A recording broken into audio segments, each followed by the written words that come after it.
um espaço criado pela mesa diretora para a comunicação dos deputados pelo período de até 3 minutos.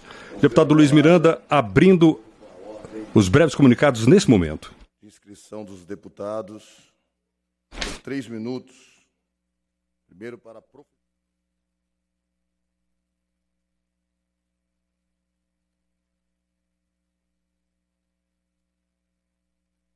Gostaria de chamar a atenção para uma questão do nosso país, que o parlamento possivelmente tenha que se debruçar de forma mais efetiva, que é a discussão nacional do volta às aulas.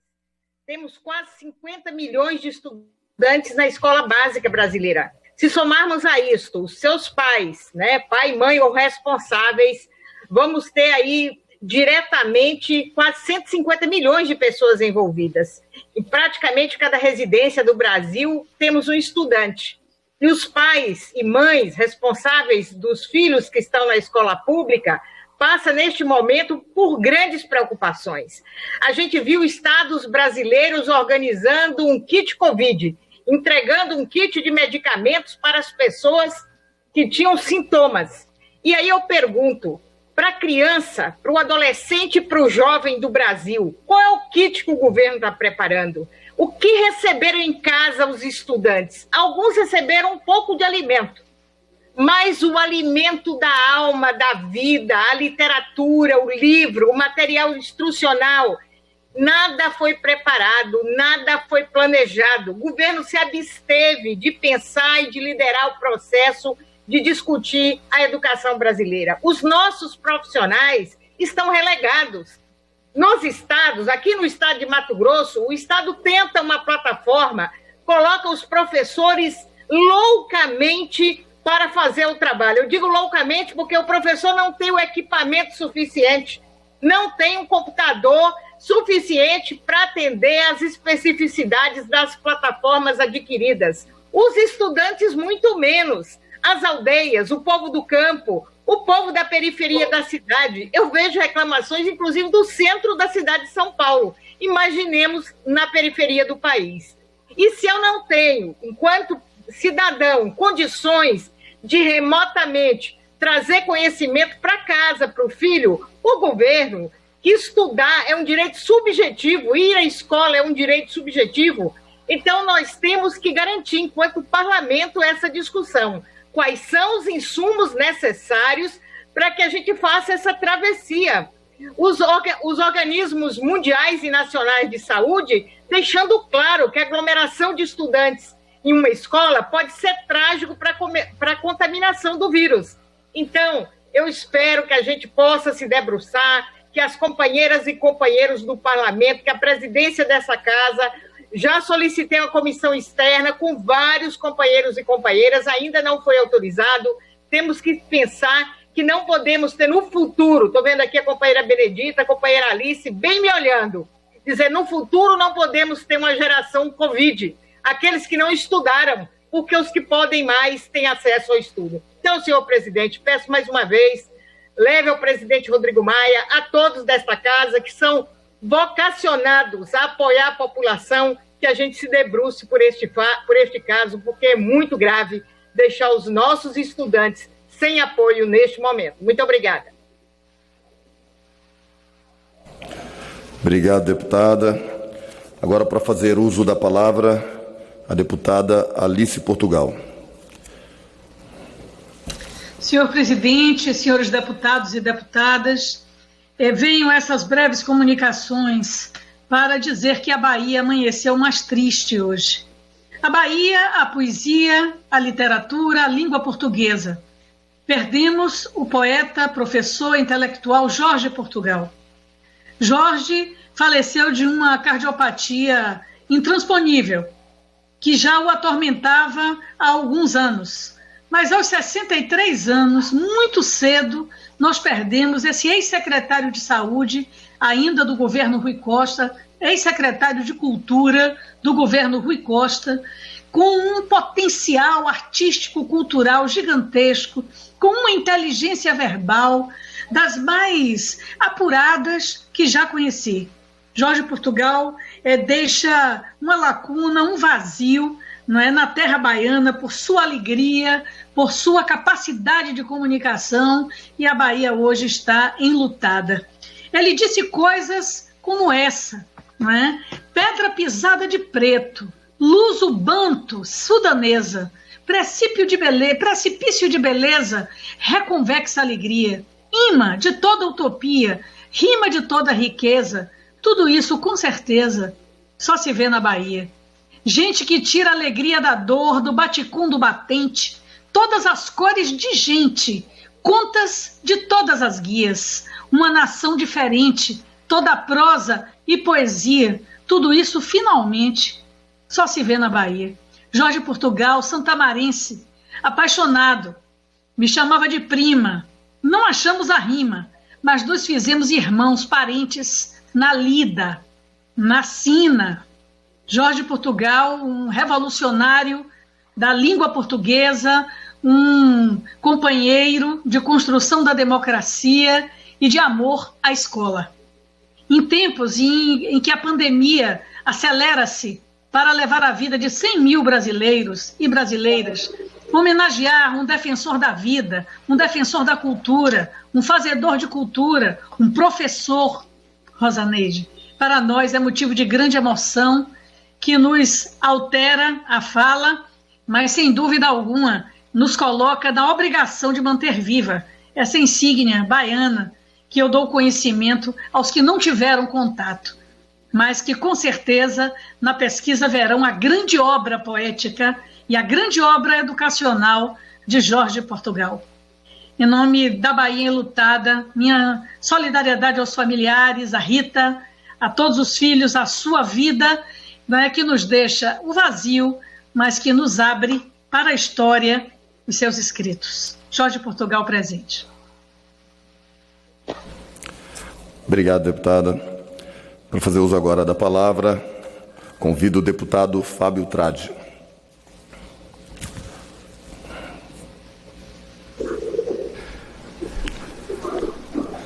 Uma hora e 2 minutos, você está acompanhando o período dos breves Senhor comunicados. Presidente, senhoras e senhores parlamentares, no ano passado, 2019, eu apresentei um projeto de lei que disciplina as regras do período de desincompatibilização eleitoral, popularmente conhecida como quarentena, para que determinadas categorias profissionais tivessem que se submeter a um período maior de tempo antes de ingressar na vida político-partidária. Entendendo, sobretudo, que essas categorias, pela magnitude de suas funções e, sobretudo, pela dimensão magna da importância dos cargos que exercem, não poderiam se nivelar em igualdade de condições com outras pessoas que não detêm estes respectivos cargos. Muito bem. O projeto foi apresentado e agora voltou à tona com a declaração do presidente do Supremo Tribunal Federal, Dias Toffoli, corroborado que foi pelo presidente desta casa parlamentar, o deputado Rodrigo Maia, no sentido de que a quarentena para magistrados, membros do Ministério Público e outras categorias profissionais é uma medida salutar, na medida em que impede, inibe e desestimula essas categorias a se valerem dos seus cargos com objetivos político-partidários. Senhor presidente e nobres colegas, eu peço apoio a este projeto. Em primeiro lugar, ele não tem nada a ver com o ex-ministro da Justiça, Sérgio Moro. Aliás, ontem, o presidente Rodrigo Maia, no programa Roda Viva, foi categórico nesse sentido. O projeto é para disciplinar situações futuras e não pretéritas. O problema é que existem não poucos magistrados que se utilizam do poder do cargo não para prolatar sentença pensando no direito, mas para prolatar decisões pensando na possibilidade de serem eleitos. Isto contamina o cargo, prostitui a função e degenera suas atribuições. Da mesma forma, alguns policiais militares que em período pré-eleitoral promovem greves, justamente com o objetivo de atingir um status que lhes permita concorrer com chance de competitividade aos cargos eleitorais. E não é generalizando, basta ver o Brasil e os exemplos são muito frequentes, senhor presidente. Nós precisamos desigualar os desiguais para atingir a igualdade. E por isso, conclamo a todos para aprovar o projeto de lei que diz: a toga e a farda são incompatíveis com pretensões eleitorais.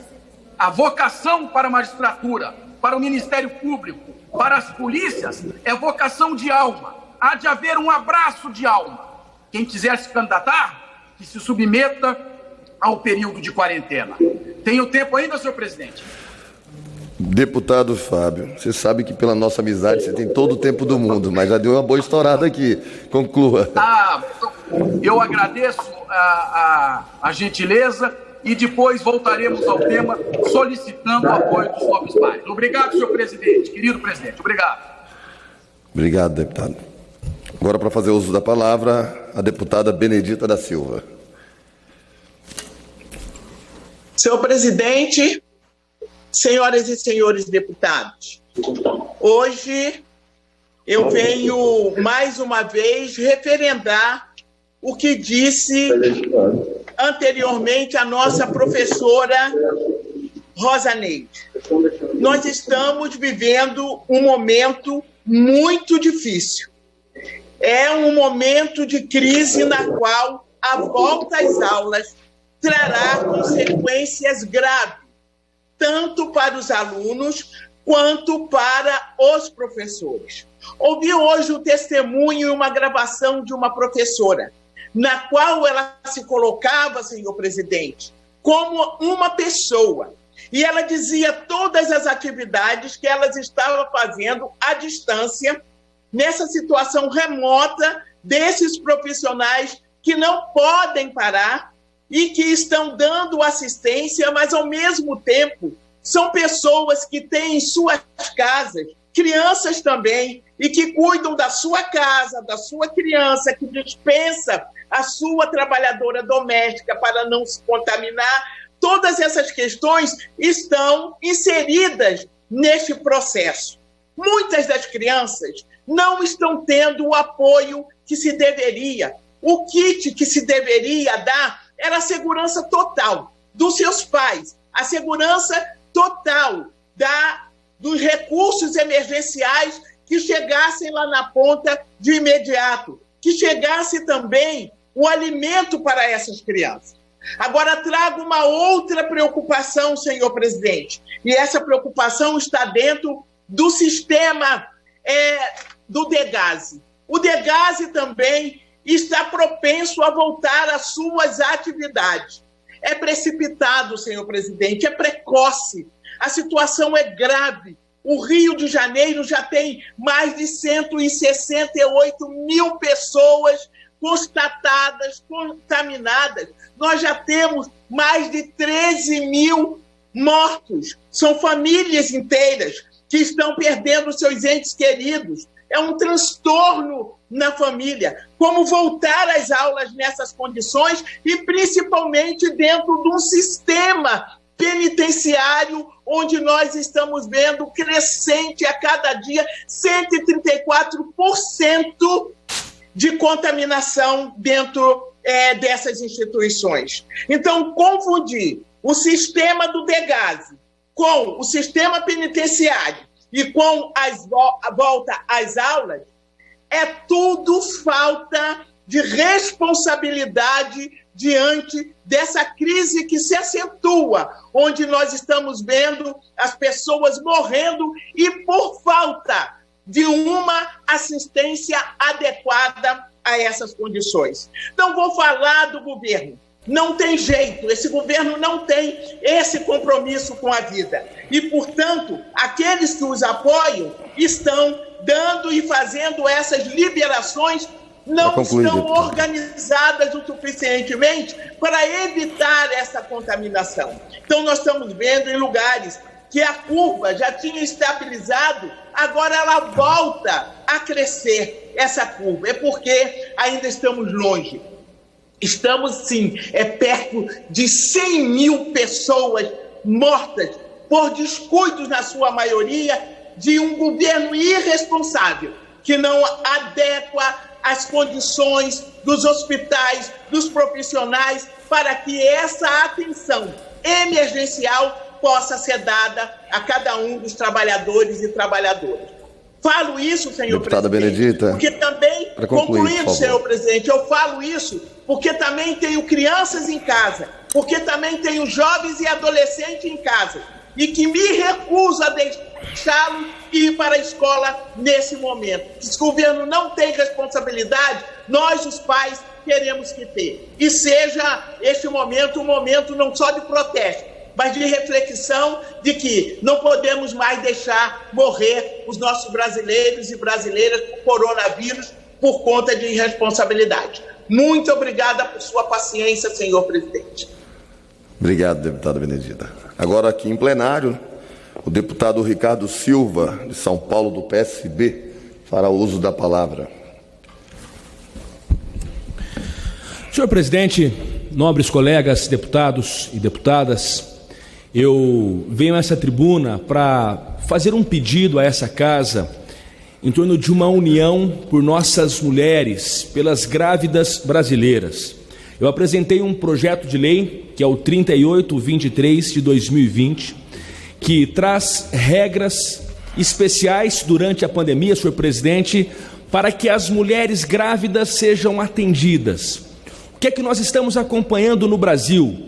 Infelizmente, senhoras e senhores, 77% das mortes de mulheres grávidas no pós-parto, no pré-natal, acontecem no Brasil durante a pandemia. Esse é o ranking, senhor presidente, que nós temos que deixar para trás o mais rápido possível. Esse projeto de lei que apresentei já está em regime de urgência. Eu agradeço aos líderes partidários que já assinaram o regime de urgência. Nesse momento, senhor presidente, eu faço um apelo à presidência, aos líderes partidários, para que coloquem em votação o mais rápido possível. E peço também para que essa nossa fala, senhor presidente, em registro, vá para a Voz do Brasil, porque é muito importante que toda a população brasileira tenha conhecimento de que essa casa está se preocupando e está fazendo a sua parte durante a pandemia. O artigo 6º do projeto assegura às gestantes que testarem positivo para a Covid-19 a internação em ambiente separado, senhor presidente. Não dá para a gente admitir as nossas grávidas no pré-natal ou no pós-parto, durante a gravidez, estarem jogadas nesses hospitais públicos que nós temos no Brasil, e a gente sabe a condição de muitos deles, numa vala comum, sendo que o próprio Ministério da Saúde considera a gravidez um fator de risco para a Covid-19. Muitas mulheres estão morrendo no Brasil, senhor presidente.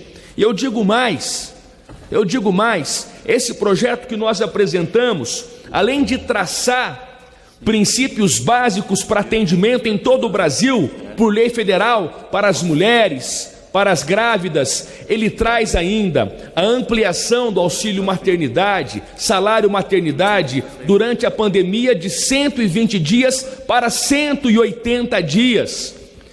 É óbvio que nós temos que garantir que essas mulheres tenham mais segurança, não apenas no pré-natal, mas também no pós-parto.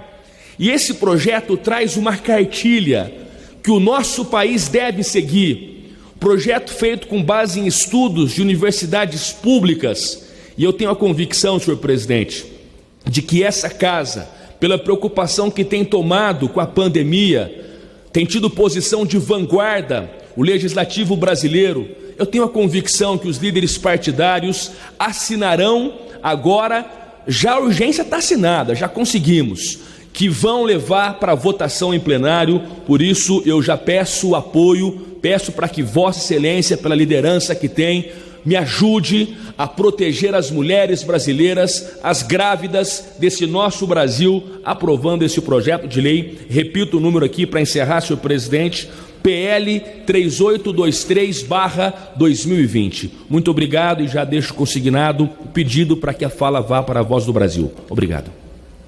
Acatado o deputado Ricardo. Vamos ajudar desde o possível com o pleito do senhor para apreciar o projeto.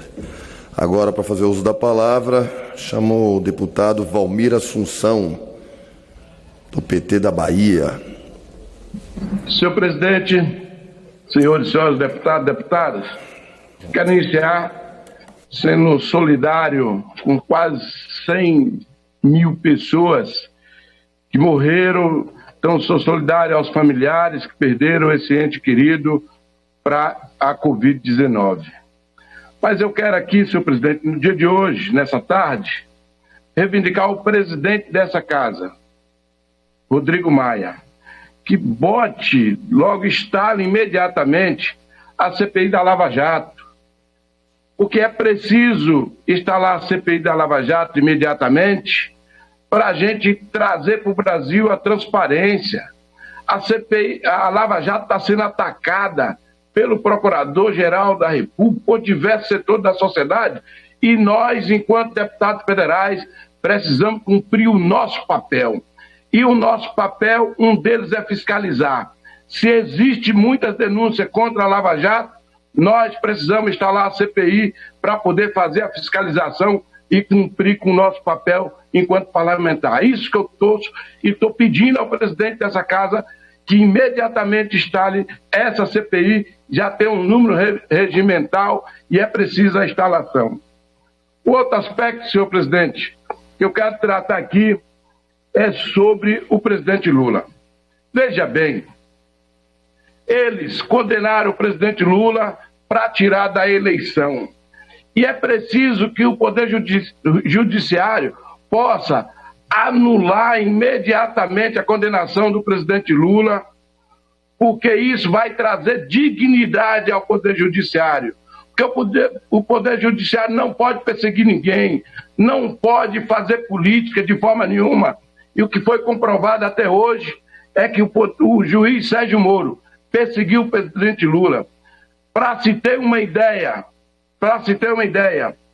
Lula tinha 2 processos em Brasília e todos os 2 processos o acusava de formação de quadrilha. Foi absolvido nos 2 processos. O processo de São Paulo, que era acusado de corrupção, foi absolvido. A única condenação é por fato determinado que o juiz Sérgio Moro estabeleceu. Isso não tem previsão constitucional, não está na Constituição. Por isso, a anulação desse processo é urgente para resgatar a dignidade e a soberania do Poder Judiciário. Mas eu quero encerrar, senhor presidente, dizendo que nós perdemos aqui na Bahia um grande poeta, um compositor, um grande amigo, que foi Jorge Portugal. Jorge Portugal foi secretário de Cultura do governo do Estado e no dia de ontem faleceu. Quero prestar minha solidariedade a todos os familiares, dizer que nós perdemos um grande baiano, uma grande figura da cultura e que Deus possa confortar todos os familiares. Obrigado, deputado. Agora com a palavra o deputado Vicentinho. Senhor presidente, senhoras e senhores deputados, hoje eu gostaria e quero com muito gosto fazer uma homenagem ao grande homem de Deus, Dom Pedro Casaldáliga. Está doente, a gente deseja a sua mais breve recuperação, mas esse homem de Deus, corajoso, ao lado dos fracos, enfrentou e sofreu ameaças de morte por defender a dignidade humana, enfrentando os poderosos. Eu agradeço profundamente a existência de Dom Pedro em nossa vida. Dom Pedro foi daqueles que disse: o capitalismo é um pecado capital, o socialismo pode ser uma virtude cardeal. Somos irmãos e irmãs, a terra é para todos, e como repetia Jesus de Nazaré, não se pode servir a 2 senhores, e o outro senhor é precisamente o capital. quando o capital é neoliberal, do lucro onímodo, de mercado total, de exclusão de imensas maiorias, então o pecado capital é abertamente mortal. Ele disse mais ainda, senhor presidente, nunca se esqueças das causas da vida. É o mantra de Dom Pedro. Ajudou a fundar o Conselho Indigenista Missionário, CIMI, é poeta e autor de várias obras sobre antropologia, sociologia e ecologia. Adepto da teologia da libertação, adotou como lema: nada possuir, nada carregar, nada pedir, nada calar e, sobretudo, nada matar. Ao lado de Dom Helder Câmara e Dom José Maria Pires, lutou contra o racismo e em favor dos negros. Concelebrou a famosa Missa dos Quilombos. Nosso querido Dom Pedro Casaldáliga é este homem que sente a dor dos outros, que sempre lutou por uma América Latina liberta, que sempre lutou por um Brasil verdadeiramente para os brasileiros. Já foi, como eu disse, ameaçado de morte, sofreu vários tipos de perseguição, mas ele é um dos homens verdadeiramente homem de Deus, corajoso, luta contra as injustiças e, portanto, a minha mais profunda solidariedade, o meu maior carinho a este homem que dentro da igreja teve coragem. Ah, como nós precisamos de homens assim e de mulheres assim para continuarmos a nossa jornada em defesa da dignidade humana. Obrigado, senhor presidente. Obrigado, deputado. Deputado Vicentinho. Agora, com a palavra, o deputado Coronel Tadeu, meu amigo, que eu já aqui fico muito feliz de saber que está pronto para voltar à batalha, curado aí do Covid-19. É isso mesmo, senhor presidente. Prazer em ouvi-lo, prazer em estar novamente às sessões da Câmara. Realmente foram 3 semanas difíceis. Eu contraí o Covid e o período foi realmente muito difícil durante a permanência no hospital.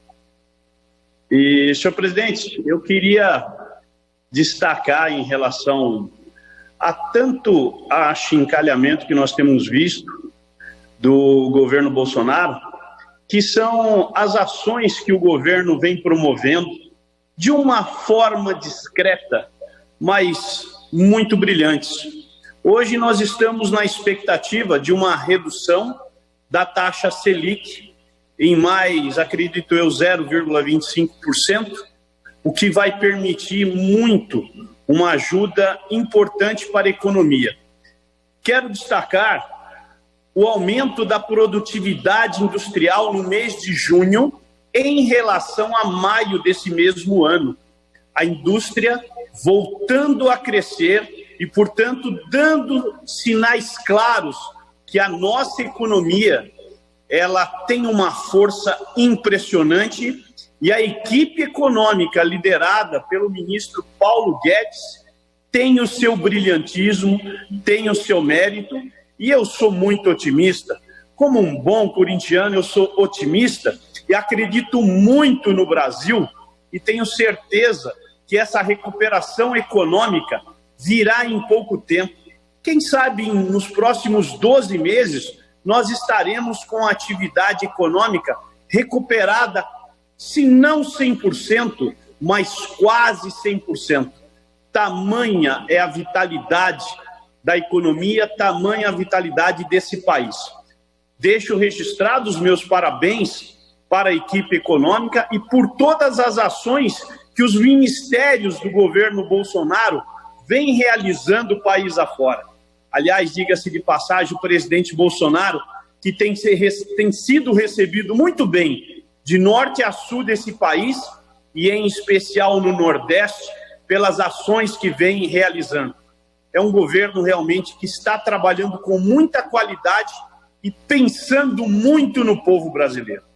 Para encerrar, senhor presidente, ao contrário do que vem fazendo e realizando o presidente Bolsonaro e toda a sua equipe, em São Paulo, senhor presidente, é o quinto. São Paulo não é um país, é apenas um estado grandioso, com 40 milhões de habitantes, mas ocupa, lamentavelmente, a 5ª posição mundial no ranking do Covid.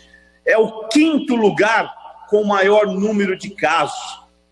Absurdamente, nós vamos chegar a 500 mil casos aqui no estado de São Paulo. É lamentável o que vem acontecendo pelo governador do estado de São Paulo, que, além de achincalhar o povo com o Covid, inaugurando uma academia num momento mais impróprio possível, vem dia a dia achincalhando a sua polícia, a polícia militar, a polícia civil e a polícia penal.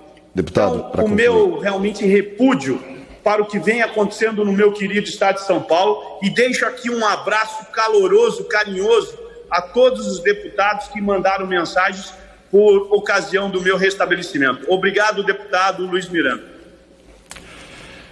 Obrigado, deputado Coronel Tadeu. Graças a Deus que você está bem aí, firme e forte, como bem demonstrado. Vamos para a luta. Agora com a palavra a deputada Jandira Fegali.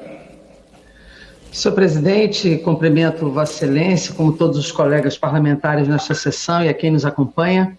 Em primeiro lugar, presidente, eu quero trazer os fatos reais. Não adianta fazer discurso sem dar os dados, né? Nós somos, senhor presidente, 3% da população mundial e 14% dos casos de Covid no mundo. Nós não temos coordenação nacional de combate à pandemia. Muito ao contrário, nós temos uma descoordenação nacional. Nós estamos chegando a 3 milhões de contaminados. Repito, com a subnotificação, podemos ser 18 milhões. Estamos chegando a 100 mil óbitos. Também, pela subnotificação, podemos ser bem mais do que isso. Isso significa que nós estamos numa situação gravíssima. E se nós somamos a isso os dados econômicos, nós podemos ver que, segundo o Instituto Oxfam, 42 super ricos do Brasil, bilionários do Brasil, aumentaram sua fortuna em 34 bilhões de dólares. E nós, em compensação, temos que 40% dos brasileiros perderam totalmente a sua renda durante a pandemia. Só em maio, 10 milhões de brasileiros. E podemos dobrar o desemprego até o final da pandemia. Isso significa que nós não temos nem a defesa da vida, nem a defesa da renda, do emprego no Brasil. Isso significa não ter governo. Não ter governo. Um governo que despreza a vida, despreza a proteção da renda, do emprego e o desenvolvimento desse país. Nós não podemos ter uma ética do desenvolvimento que despreze a vida, que despreze a demanda do povo brasileiro. E somos os campeões em morte de grávidas por Covid no mundo. Um campeonato que nós não queremos ter. Isso significa, senhor presidente, que todos os discursos que ficam louvando este governo são fora da realidade, são fora do conhecimento real desse Brasil profundo e desse Brasil que está aí na cara para todo mundo ver.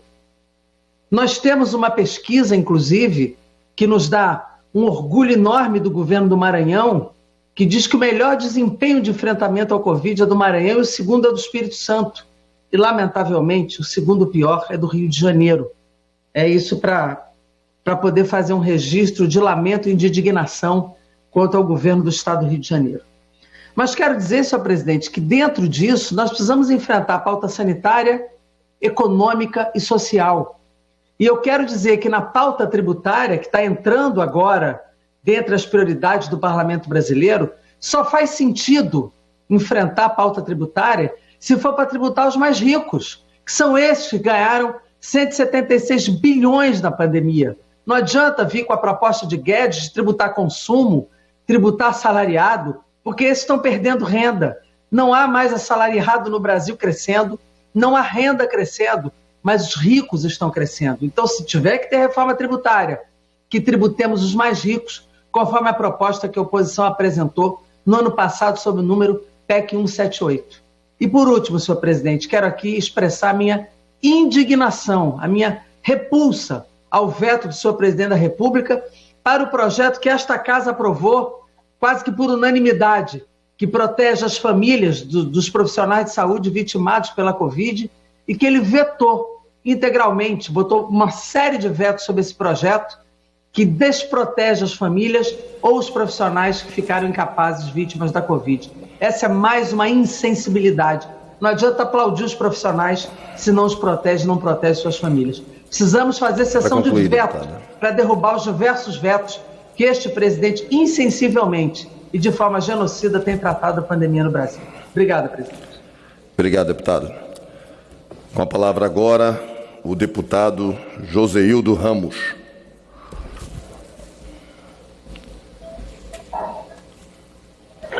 Senhor presidente, senhores deputados, me manifesto nesse momento com grande pesar e minha solidariedade aos familiares do companheiro amigo Jorge Portugal.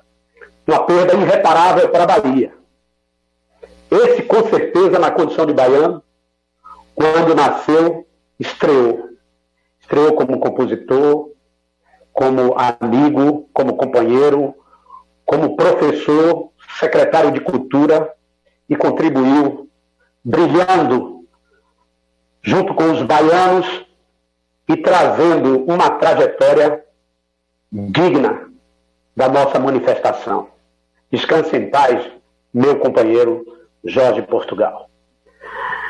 Mas, senhor presidente, nós temos uma tarefa profunda, importante a fazer por esses dias: a reforma tributária. Ela carrega a possibilidade única da gente ter uma ferramenta por dentro do Estado brasileiro que faça diminuir a desigualdade entre nós. Este é um dos sistemas tributários mais perversos do mundo, o brasileiro.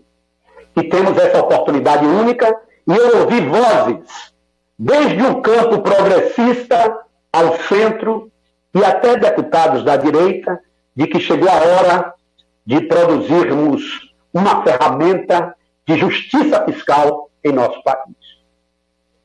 No pós-pandemia, nós vamos precisar de uma reforma justa, solidária e sustentável, para que a gente possa dar respostas aos grandes desafios daqueles que vivem nas franjas da nossa sociedade.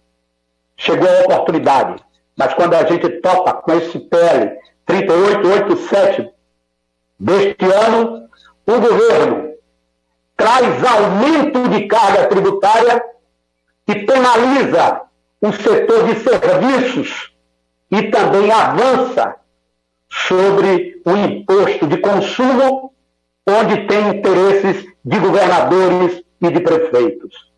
Então, é um começo muito ruim e é preciso que todos nós chamemos, principalmente aqueles que estão no andar de cima, a dar a sua contribuição definitivamente para que a gente melhore, a partir dessa casa, a distribuição de renda em nosso país.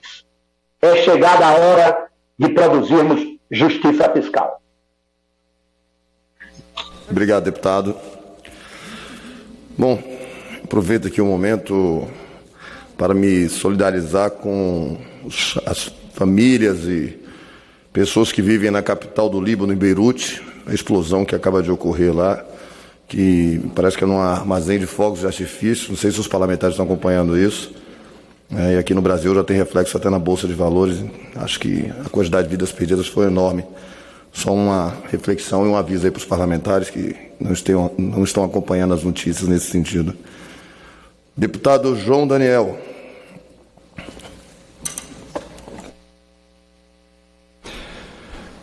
(221) é o número de parlamentares que já registraram presença no painel do plenário. Eu gostaria de registrar com muito pesar a perca de um dos grandes militantes, fundadores das mais importantes organizações da classe trabalhadora de Sergipe, que veio a falecer no último sábado pela manhã, Simval Lima de Jesus, fundador do Partido dos Trabalhadores, fundador e membro, durante muito tempo, da Coordenação Nacional do Movimento Sem Terra, um dos fundadores da Central Única dos Trabalhadores, do Sindicato de Trabalhadores Rurais, a exemplo de Nossa Senhora da Glória. Deixa seus filhos, sua família, mas um grande legado de um homem que lutou pela justiça, que dedicou a vida inteira. Lamentavelmente, nos deixou cedo, e eu quero homenagear esse que foi, desde o dia que conheci, em 1986, um irmão, um amigo, um parceiro, um companheiro. Simval Lima de Jesus, presidente do PT de Poço Redondo, estará presente, sempre conosco na luta. Mas, senhor presidente, eu também gostaria de registrar a nossa preocupação que nós temos com relação à Petrobras. Ainda na última final de semana, tivemos uma reunião da Frente Parlamentar em defesa da Petrobras, com parlamentares do Senado e da Câmara, do nosso partido, com representantes da Federação Única dos Petroleiros, e nós estamos vendo a política de Paulo Guedes e de Bolsonaro cumprir a missão a serviço das corporações internacionais e a desativação da Petrobras na região Nordeste. O estado de Sergipe tem duas economias, a economia antes da Petrobras e a economia depois da Petrobras. Sergipe tem descobertas riquíssimas de petróleo, de gás, e nós não entendemos por que esta empresa abandona a Fafem, deixa a produção de fertilizantes, desativa sua sede e começa a desativar a estrutura da Petrobras. Portanto, a bancada do Nordeste precisa debater o verdadeiro tema dos problemas do Brasil. Não há saída para o Brasil sem empresas fortes, e a Petrobras do Nordeste representa a mais importante empresa para a economia, para a geração de emprego, para a soberania e para o fortalecimento de projetos estruturantes na nossa região. Portanto, a nossa defesa, nossa solidariedade aos petroleiros, em nome da FUP, e nossa solidariedade a todos os trabalhadores e trabalhadoras terceirizados ou empregados diretos ameaçados por esta política de desestruturação da Petrobras. Por isso, senhor presidente, fazemos um apelo com requerimento em nome do nosso mandato e também solicitei a bancada de Sergipe para concluir, para deputado, cobrar do presidente da Petrobras, do ministro de Minas e Energia e do governo federal compromisso com a Petrobras, com o Nordeste deputado. E com o estado de Sergipe. Era isso, senhor presidente, fazemos esse apelo em defesa da Petrobras. Muito obrigado. Obrigado, deputado. Eu queria pedir um favor para os meus nobres colegas deputados. Das outras vezes que eu me disponho a vir no meu horário de almoço para poder ajudar, para que todos tenham direito à fala, né, eu tento encerrar com os 3 minutos e muitos falam, normalmente falam quase 30 ou mais de 30. Né, aqui a gente não chegou nem... Estamos no 12º agora, porque estão estourando sempre. Vamos tentar manter os 3 minutos em respeito aos colegas que estão aguardando na fila, por favor. Com a palavra, a deputada Luiziane Lins. Boa tarde, seu presidente. Me escuta? Lhe escuto bem. Senhor presidente, uma saudação especial aí, Vossa Excelência que está abrindo mão do seu almoço, eu imagino que é isso, para essa tarefa, mas, enfim, é importante para a democracia. Senhor presidente, demais deputadas e deputados, eu gostaria de fazer não poderia deixar de não fazer esse registro, porque todos devem ter acompanhado, e é algo que eu já trabalho, já falo desde o processo eleitoral entre o primeiro e o segundo turno de 2018, quando a gente já percebia, né, até porque sou dessa área de comunicação social, a gente percebia que tinha havido algum processo muito estranho na população, principalmente nas últimas semanas, que foi a semana que embalou a candidatura do antimessias Jair Bolsonaro, que desgoverna o nosso país. E eu estou dizendo isso por quê?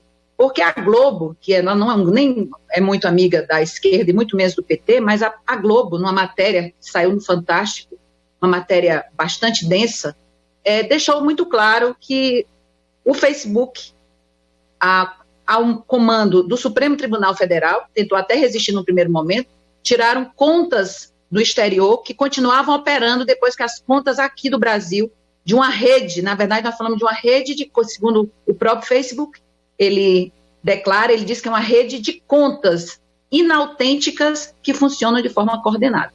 E a gente sabe que a gente vem falando isso no parlamento, e muitos de nós já fomos vítimas, inclusive eu, né, que na verdade são as ditas e famosas e faladas fake news.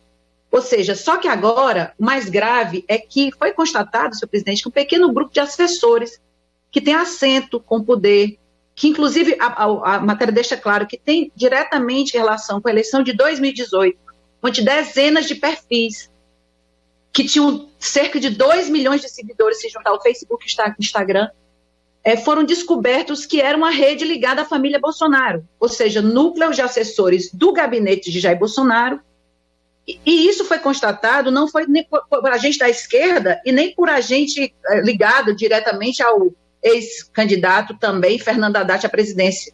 Foi constatado por 200 especialistas da empresa Facebook e por um laboratório de pesquisa forense digital chamado Atlantic Accountancy, que é nos Estados Unidos. Então, isso aí deixou muito claro que existe uma rede ligada à família Bolsonaro, dentre eles eu vou citar aqui Técio Tomás, que era do gabinete do Carlos Bolsonaro, ganhou 13 mil reais no gabinete de Jair Bolsonaro, e ele tinha a chamada Bolsonaro News, que foi tirada do ar.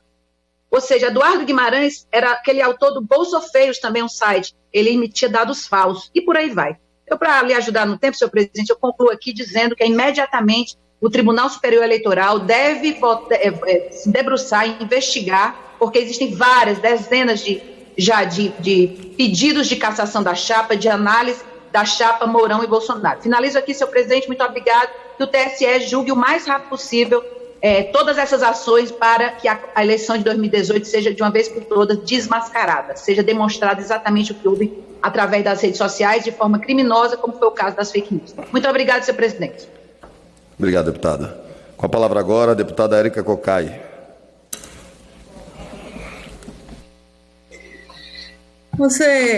Estamos vivenciando um processo de naturalização da tragédia.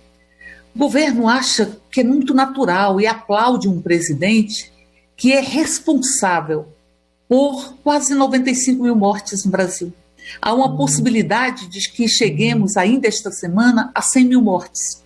E este presidente veta um projeto que nós aprovamos de assegurar indenização para os profissionais de saúde, como também veta a possibilidade de tirarmos de um congelamento brutal de rendimentos profissionais da saúde, profissionais da segurança, profissionais da assistência e também da educação.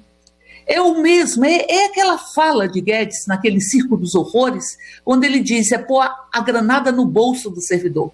Pôr a granada no bolso do servidor significa pôr a granada no bolso do povo brasileiro, É o mesmo governo que agora investe e tenta silenciar servidores e servidoras, que pune servidores do meio ambiente, porque destitui, inclusive, o secretário executivo da Comissão de Ética do Ministério do Meio Ambiente, simplesmente porque ele queria valorizar um processo de seleção, que tenta investigar mais de 500 pessoas que se denominam antifascista, ou seja, persegue quem é contra o fascismo.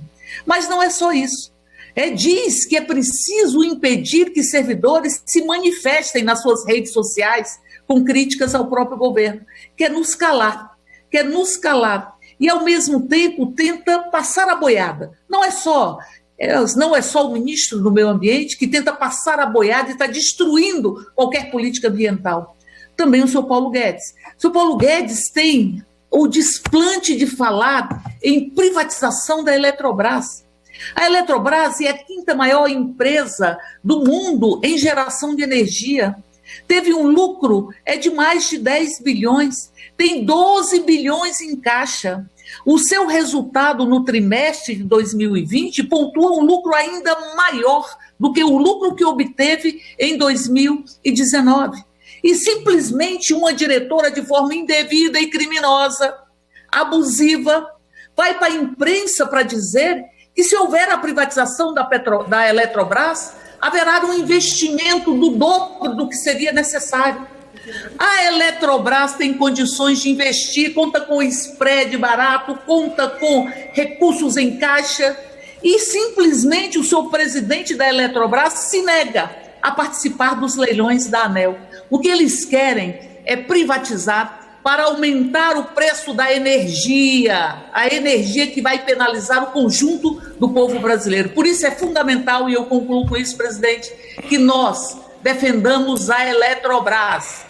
Nos países que provavelmente estarão disputando para comprar essa empresa, que tem mais de 400 bilhões de ativos e querem vender por 16 bilhões, estes países, alguns deles protegem suas hidrelétricas com o exército. E aqui eles querem entregar a Eletrobras porque desprezam o povo brasileiro. Obrigado, deputada. Para fazer uso agora da palavra, o deputado Rubens Ottoni.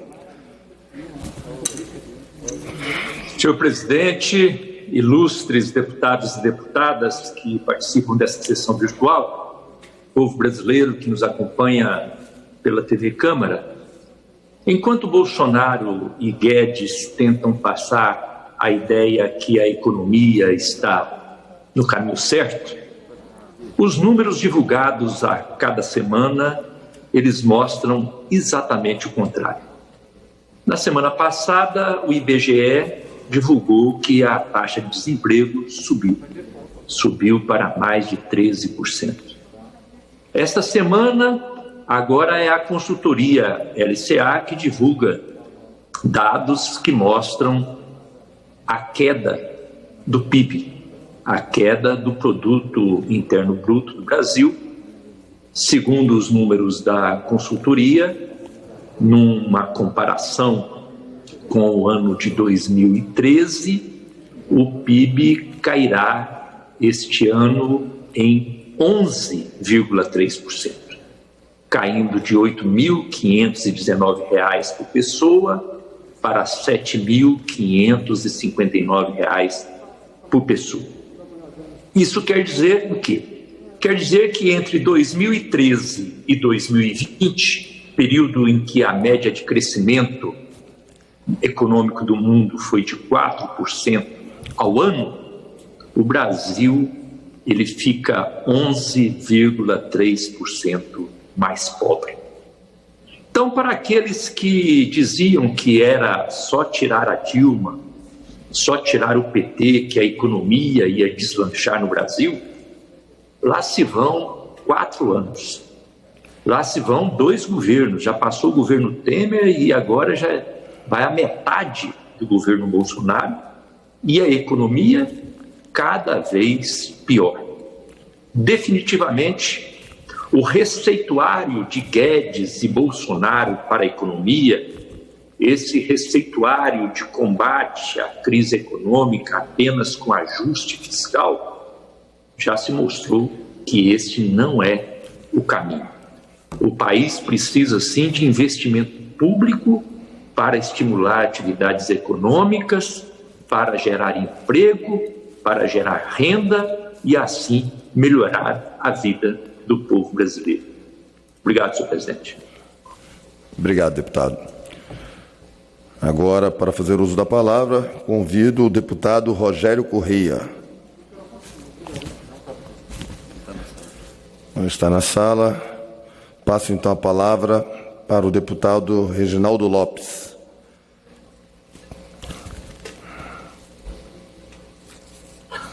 Presidente, deputados e deputadas, o povo brasileiro que nos acompanham pela TV Câmara. Eu quero aqui, com muita indignação, dizer que é uma irresponsabilidade enorme do presidente da República, Jair Bolsonaro, que demonstra a sua falta de empatia pelas pessoas, de amor, e diria até de gratidão em relação aos profissionais da área de saúde.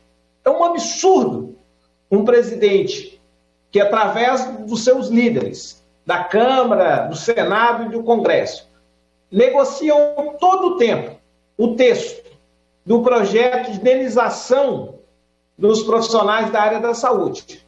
E, ao receber o projeto para sanção, ele promove um veto integral a esses profissionais. O mundo todo, a sociedade brasileira, todos aqui utilizam a palavra na tribuna para aplaudir, né? Tem palmas aos nossos guerreiros, eu diria guerreiras, porque mais de 80% são mulheres que estão aí no fronte no enfrentamento ao Covid-19. E quando a sociedade, através do parlamento, pode garantir o mínimo, né, que é um gesto de solidariedade e gratidão à família das pessoas que foram vitimadas, ou os próprios profissionais que poderão ficar incapacitados de receber uma indenização. Não é uma aposentadoria permanente, como receberam os que foram na Segunda Guerra Mundial, que sim, eles recebem a aposentadoria e mais uma indenização mensal. Não se trata, é uma indenização em uma única parcela. Portanto, os argumentos utilizados pelo presidente da República para consolidar o veto integral ao projeto de lei de indenização dos profissionais da área de saúde não corresponde à inconstitucionalidade que está argumentando, porque ele é constitucional. Na verdade, é uma indenização em única parcela, não cria ao orçamento público uma despesa permanente, como está na justificativa ao veto integral ao projeto de indenização. Portanto, eu quero aqui, presidente, fazer um apelo a esta casa, ao presidente Rodrigo Maia, presidente Davi Alcolumbre, para a gente pautar numa sessão do Congresso, né, o veto, e vamos mobilizar a sociedade e manifestar nossa indignação para derrubar esses vetos e garantir esse gesto de amor, de solidariedade e de gratidão a esses profissionais que estão enfrentando aí o Covid-19 e que muitos foram infectados por irresponsabilidade do governo de não garantir sequer os equipamentos de proteção individual e as condições de trabalho. Portanto, quero contar com o apoio de Vossa Excelência. Obrigado, deputado. Com a palavra agora, a deputada doutora Soraya Manato. Não está na sala? Então, passo a palavra para a deputada Maria do Rosário. Senhor presidente, senhores deputados e senhoras deputadas, que país é este que foi construído no ano de 2020? Que Brasil é este, afinal, cujo presidente da República acaba de vetar um projeto de lei voltado exclusivamente à proteção das pessoas que estão em maior risco, os trabalhadores e trabalhadoras da saúde que atendem pessoas que chegam a adquirir a Covid-19 e que no cotidiano, mais de 1.000 ao dia, estão morrendo. São quase 100 mil brasileiros já mortos nesta pandemia. O governo não tem um comando centralizado, articulado para o combate à pandemia. O governo não toma atitudes adequadas, não repassa recursos aos estados, municípios, aos hospitais. E o governo, ao mesmo tempo, quando a Câmara dos Deputados, o Senado Federal, aprova projeto, como do deputado Reginaldo Lopes, que me antecedeu, da deputada Fernanda, quando o governo aprova uma matéria que é para garantir uma parcela única de apoio, de recurso para os profissionais da saúde vítimas do Covid-19, porque estavam na linha de frente, porque fizeram visitas domiciliares, como aqueles que atuam no trabalho de saúde da família, ou porque estão nos hospitais, não apenas nas UTIs, mas trabalhadores e trabalhadoras das diferentes áreas, o governo veta, ele não se responsabiliza. O mesmo governo que não assegurou os equipamentos de proteção individual, como foi frisado pelo meu colega.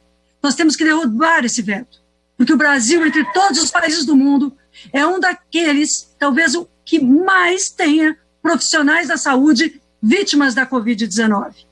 E é importante, senhor presidente, destacar que a testagem também não está acontecendo. Não basta autorizar que se faça o teste, indicar que se faça o teste. Nós temos que preparar uma legislação que obrigue o governo federal a fazer a testagem, que deveria ser da população como um todo, e que, como não é, mas nós não desistiremos disso, precisa ser de forma sistemática, pelo menos dos profissionais e das profissionais de saúde. Há pessoas trabalhando doentes neste momento, há famílias adoecidas por conta dessa presença dos profissionais de saúde. E por isso, a minha homenagem hoje é aos profissionais de saúde, que vem um desrespeito tão grande por parte da Presidência da República, uma desvalorização tão grande por quem deveria ser o primeiro não a aplaudir, mas a valorizar, a garantir que o trabalho viesse a ser realizado. Aos profissionais, homens e mulheres da saúde, o nosso abraço e o compromisso de derrubarmos este veto e lutarmos por eles. Obrigado, deputada. Com a palavra agora o professor Israel Batista. Também não está na sala. Passo então para o deputado Bongás. Senhor presidente, colegas deputados, eu quero fazer um alerta hoje. Nós votamos na Câmara dos Deputados o PL 735, que é apoio a agricultor familiar. Esse projeto precisa ser votado no Senado. Mas mais importante que ser votado no Senado, e aí vai o meu alerta, é que não tenha veto por parte do presidente da República. E eu falo isso porque no tema da renda emergencial para os nossos agricultores, os R$600, nós votamos. Nós damos essa segurança para o agricultor familiar, que tem necessidade, e o presidente Bolsonaro disse não aos agricultores. Ele vetou. E já que o agricultor familiar não tem o apoio dos R$600, não tem mais Ministério do Desenvolvimento Agrário desde o tempo do golpe contra a presidenta Dilma, nem o Temer, nem o Bolsonaro mantiveram o Ministério do Desenvolvimento, que é exatamente o Ministério da Agricultura Familiar, não tem mais plano safra para a agricultura familiar, ou seja, faça chuva, faça sol, tenha tempestades, tenha granizo, tenha vendavais, tenha falta de chuva, excesso de chuva, tenha pandemia, os agricultores familiares que produzem comida não têm apoio por parte do governo. E o presidente da República vetou os R$600. E nós colocamos nesse projeto um apoio, sim, não reembolsável, de uma renda para o agricultor familiar, um apoio para fomento, para buscar recursos com créditos e juros baixos, já que o Plano Safra tem juros acima da taxa Selic, ou seja, nós pagamos para o banco para produzir comida, que é um absurdo. Um PAA emergencial para ter compras públicas massivas, um plano de assistência técnica à extensão rural, e que possa ter renegociação das dívidas dos agricultores frente a tantas sinistralidades. Esse projeto, na verdade, é o Plano Safra do agricultor familiar, que nesse governo Bolsonaro não tem para o agricultor familiar que produz comida. Portanto, o 735, que é o plano Assis Carvalho, nosso querido deputado, colega que passou a ter esse nome, esse projeto de lei, ele é para a agricultura familiar, dos que produzem alimento nesse país. Então, o meu alerta hoje é o seguinte: o Senado vota o mais rápido possível, nós, deputados, já votamos, mas que o presidente sancione, não vete, e que esses recursos efetivamente cheguem aos nossos municípios, lá onde o agricultor coloca a semente da terra, lá onde está a comunidade, lá onde está a família do agricultor, colocando semente na terra para que ela germine e para que produza alimento nesse país. Bolsonaro, sancione e não vete, mais uma vez, o apoio ao nosso agricultor familiar. Obrigado, deputado. Agora convido o deputado Henrique Fontana.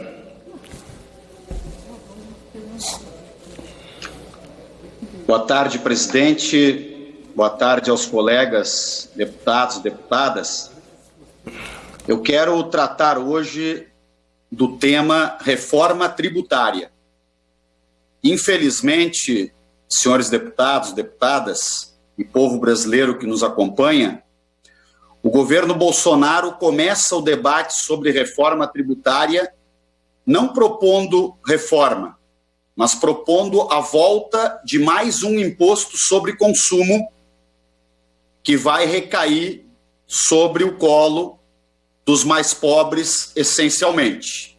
A volta da CPMF neste momento é absolutamente inadequada. O que o Brasil precisa para enfrentar a crise econômica, que é muito aguda, já era grave antes do início da pandemia e se agravou sobremaneira com a pandemia, é de uma reforma tributária justa, onde o andar de cima, aqueles que detêm grandes fortunas, grandes rendas e os mais altos salários, paguem impostos justos para que nós possamos, de um lado, garantir a continuidade de um programa como a renda mínima e, de outro lado, injetar recursos em investimentos públicos e em investimentos de caráter geral no incentivo à atividade econômica. No Brasil, a questão tributária ela está cada vez mais torta. Quem ganha menos paga mais e quem ganha mais paga pouco ou, inclusive, em alguns casos, não paga. O que o Brasil precisa é votar o imposto sobre grandes fortunas, votar a volta do imposto de renda sobre lucros e dividendos. Porque no nosso país, alguém que investe, por exemplo, 10 milhões na Bolsa de Valores e recebe 1 milhão de dividendos, paga 0 de imposto de renda sobre este ganho de 1 milhão. Então, o caminho de uma reforma tributária justa, necessária e inadiável não é começar por uma nova CPMF. É taxar grandes fortunas, taxar os grandes lucros e dividendos e taxar os mais altos salários. Aumentar, por exemplo, a alíquota sobre a transmissão de grandes heranças. Aumentar a alíquota da contribuição social sobre o lucro líquido do sistema financeiro.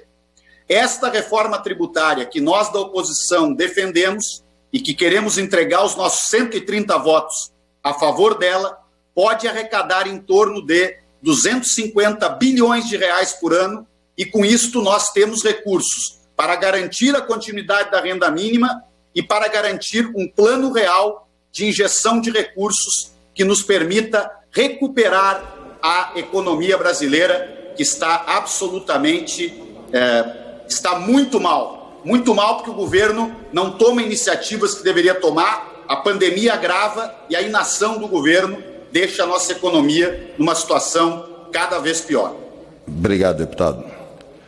Agora eu vou passar a palavra para o deputado Jorge Sola, que não estava presente e agora já pode fazer o uso da palavra. Obrigado, presidente. A gente está terminando a reunião da comissão.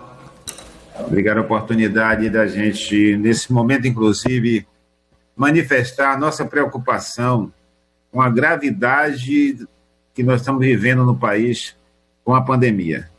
Nós vamos chegar, provavelmente, esse final de semana, com a absurda marca do genocídio de 100 mil brasileiros que perderam a vida em função da pandemia. E o presidente Bolsonaro continua vetando as iniciativas positivas do Congresso, presidente. Não sei se Vossa Excelência viu hoje, mas ele vetou o projeto que nós aprovamos aí com seu apoio, com apoio de praticamente todos os parlamentares, foi exceção que não votou nele, para dar pensão para a família das vítimas profissionais de saúde que morressem na assistência ao Covid, para pagar o auxílio financeiro aos profissionais de saúde que precisaram se afastar do trabalho em função da contaminação do Covid. Então, Bolsonaro já vetou o uso de máscaras obrigatoriamente em vários estabelecimentos, vetou o projeto de assistência à população indígena, de acesso à água, de acesso a serviços de saúde, vetou a participação dos trabalhadores rurais de várias categorias no auxílio emergencial E agora, pasmem vocês que nos acompanham, vetou o pagamento de pensão e de auxílio para os profissionais de saúde vítimas do coronavírus. Ele realmente é o maior aliado do coronavírus nesse país. Então eu peço a mobilização de todos os colegas parlamentares para tentarmos, junto ao presidente do Senado, Davi Alcolumbre, que é o presidente do Congresso, que ocorra a convocação para a sessão do Congresso para que esses vetos venham a ser derrubados. Espero que esse veto de hoje seja a gota d'água. Nós estamos há semanas pedindo essa sessão do Congresso para derrubar os outros vetos. Semanas. Peço, presidente, que a gente possa convencer o presidente Davi para que o Senado convoque a sessão do Congresso e a gente possa analisar, né? Essa é a situação absurda que a gente está vivendo hoje e me solidarizar com os mais de 95 mil brasileiros que perderam a vida. Inclusive, esse final de semana, um colega nosso, médico, o doutor Brancildes Olipe Júnior, médico em Barreiras, teve sua vida ceifada por essa pandemia, que não é gripezinha, não é resfriadozinho, é a maior crise sanitária que o mundo atravessa em 100 anos e é um genocídio. E o presidente Bolsonaro continua conduzindo o Brasil a esse genocídio, inclusive fazendo propaganda de medicamentos que são inócuos, que não tem evidência científica alguma da sua utilização no combate ao coronavírus, e ao invés de mobilizar os esforços que deveriam ser feitos pelo Ministério da Saúde, pelo governo, para dotar o país de equipamento de proteção individual, de testes diagnósticos, de capacidade assistencial, ele continua defendendo o vírus e combatendo o direito à vida e à saúde. Obrigado, presidente. Estou em contato com ele. Obrigado, deputado. Agora, para fazer uso da palavra, o deputado Júlio César Ribeiro. Senhor presidente, senhores deputados, primeiramente parabenizar o nosso presidente aí, Luiz Miranda, à frente aí dessa sessão do dia de hoje. E acredito que o ministro Paulo Guedes e a equipe econômica ainda não compreenderam a real necessidade do povo brasileiro. Precisamos de uma reforma tributária mais profunda. Não há tempo para mini-reformas. Além da simplificação dos impostos, que julgamos importantíssimo, não podemos sequer sugerir o aumento de alíquota ou a criação de novos impostos. O Brasil não suporta mais. Nós estamos enfrentando a maior crise já experimentada no mundo. O Covid parou o tempo. Não é momento, portanto, de elevar nenhum centavo sequer da carga tributária. Precisamos retomar o crescimento, precisamos estimular a produção, recriar a segurança jurídica aos investidores nacionais e internacionais e não cobrar mais do nosso povo. Tenha um novo imposto, o nome que tiver, não podemos aceitar em nome dos brasileiros a criação de novos encargos. O imposto sobre movimentações eletrônicas coloca na vala comum todos nós, os que podem e principalmente aqueles que já não podem com a atual carga tributária no país. Esta casa não pode permitir a criação de novos impostos. Há de existir uma outra forma mais criativa para recuperar as perdas da arrecadação deste ano, que não seja onerar a já sofrida vida do brasileiro. É certo que os que possuem mais movimentam mais e, portanto, pagarão mais sobre a movimentação eletrônica, mas isso não exime a classe mais prejudicada. O presidente Bolsonaro sabe que pode contar com o nosso apoio, com a maioria dos membros desta casa, mas não permitiremos transferir o ônus da gestão para o nosso povo. Faço apelo à equipe econômica do ministro Paulo Guedes, que inclusive estará participando amanhã da reunião aqui da Comissão da Reforma Tributária. Ache, por gentileza, uma outra forma de recuperação econômica, porque, pela minha experiência, um novo imposto não será aprovado pela Câmara e pelo Senado Federal. Os esforços da equipe econômica serão em vão. Muito obrigado, senhor presidente. Obrigado, deputado Júlio. Agora eu vou retornar a palavra para o deputado Rogério Corrêa. Quando eu chamei, ele não estava presente ali na sala, mas é justo retomar a palavra. Por favor. Deputado Rogério.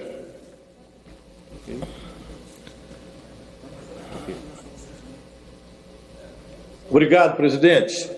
Agradeço Vossa Excelência a oportunidade e quero também aprofundar um pouco nestas questões relativas à reforma tributária.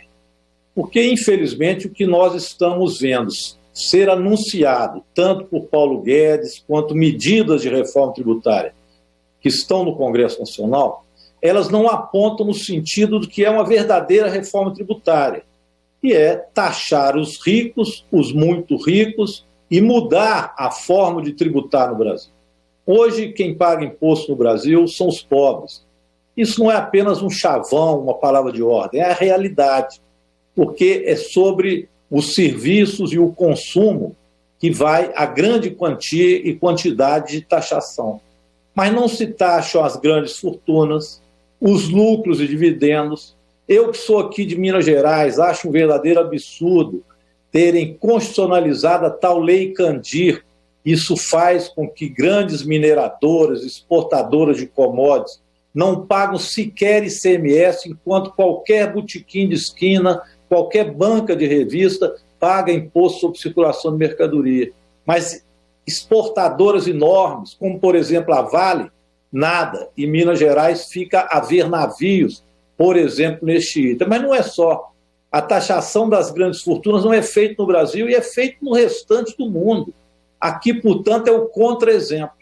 Mas o problema, presidente, é que Paulo Guedes acena com uma reforma tributária que não vai colocar o dedo na ferida e, portanto, não vai dividir renda, não vai taxar os poderosos e os ricaços. Esses continuam no bem bom, vendo o Brasil naufragar, vendo esta pandemia levar a quase 100 mil mortos. E é evidente que o governo Bolsonaro é o principal responsável por isso, porque não tem política eficaz de combate à pandemia e, portanto, é responsável pelo genocídio. Nós devíamos instalar a CPI da cloroquina, que é da superprodução que está sendo feita no Brasil para enganar o povo e não para resolver os problemas. Tudo isso vem acompanhado de uma ameaça futura que o presidente, através de Paulo Guedes, fazem, que é a reforma administrativa que eles anunciam para enxugar ainda mais o papel do Estado, para enxugar os direitos dos servidores públicos e para atacar de vez o serviço público brasileiro, que é para os pobres, como o SUS, a educação pública e assim por diante. E agora ameaçam também com a privataria das nossas empresas, inclusive o fatiamento da Petrobras. Então o governo acena com uma reforma tributária que não é reforma, que mantém para os ricos os ganhos que eles têm hoje do ponto de vista de tributação e acenam para taxar os mais pobres depois com reformas antipopulares. Esse é o risco que o Brasil está correndo e eu termino, presidente, dizendo o seguinte: por isso existe uma operação abafo para não investigar os malfeitos do governo Bolsonaro, que são muitos. A CPI da cloroquina devia ser assinada e instalada. Muito obrigado. Obrigado, deputado. Para fazer uso da palavra agora, eu convido o deputado Pompeu de Matos. Senhor presidente, eu quero aqui deixar a minha indignação, presidente, o meu protesto veemente contra este veto aposto pelo presidente Bolsonaro, a projeto de lei aprovado na Câmara e no Senado, que indeniza os profissionais de saúde que virem a óbito no combate ao coronavírus, ou aqueles profissionais que ficarem com sequelas permanentes, cuja a indenização em óbito fica para a família e indenização para a própria pessoa se ficar com sequelas. Ora, presidente, é uma maldade, mas que maldade, mas que coisa terrível, é inimaginável. São os médicos, as médicas, os enfermeiros, as enfermeiras, a maioria são as mulheres que estão enfrentando o vírus às escuras, um vírus invisível, um inimigo invisível. Ora, nós estamos numa guerra, presidente Bolsonaro, acorda, numa guerra convencional, morre um soldado no front, aquele país vai lá e indeniza a família dizendo: o soldado, seu filho, morreu em defesa da pátria. Os profissionais da saúde estão lutando em defesa da pátria, em defesa do Brasil, da brasilidade, em defesa da dignidade dos seres humanos. Mas que desumanidade, que ato animalesco que tomou o presidente da República. Eu me indigno. Inclusive o projeto 2080 era da minha autoria, presidente. Foram vários projetos juntados num bolo só.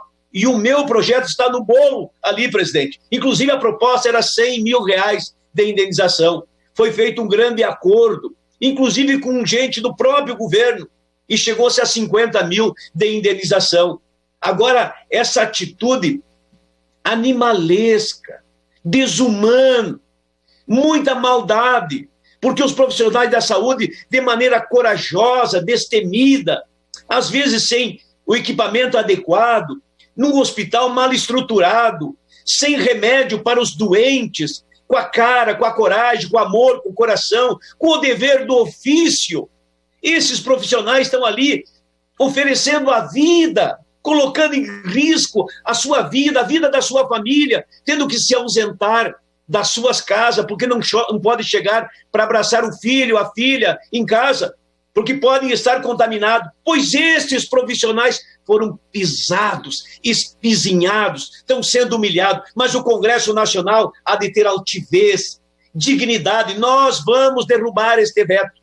Nós somos seres humanos, como tal temos alma, sentimento, coração, vidas, e vidas importam.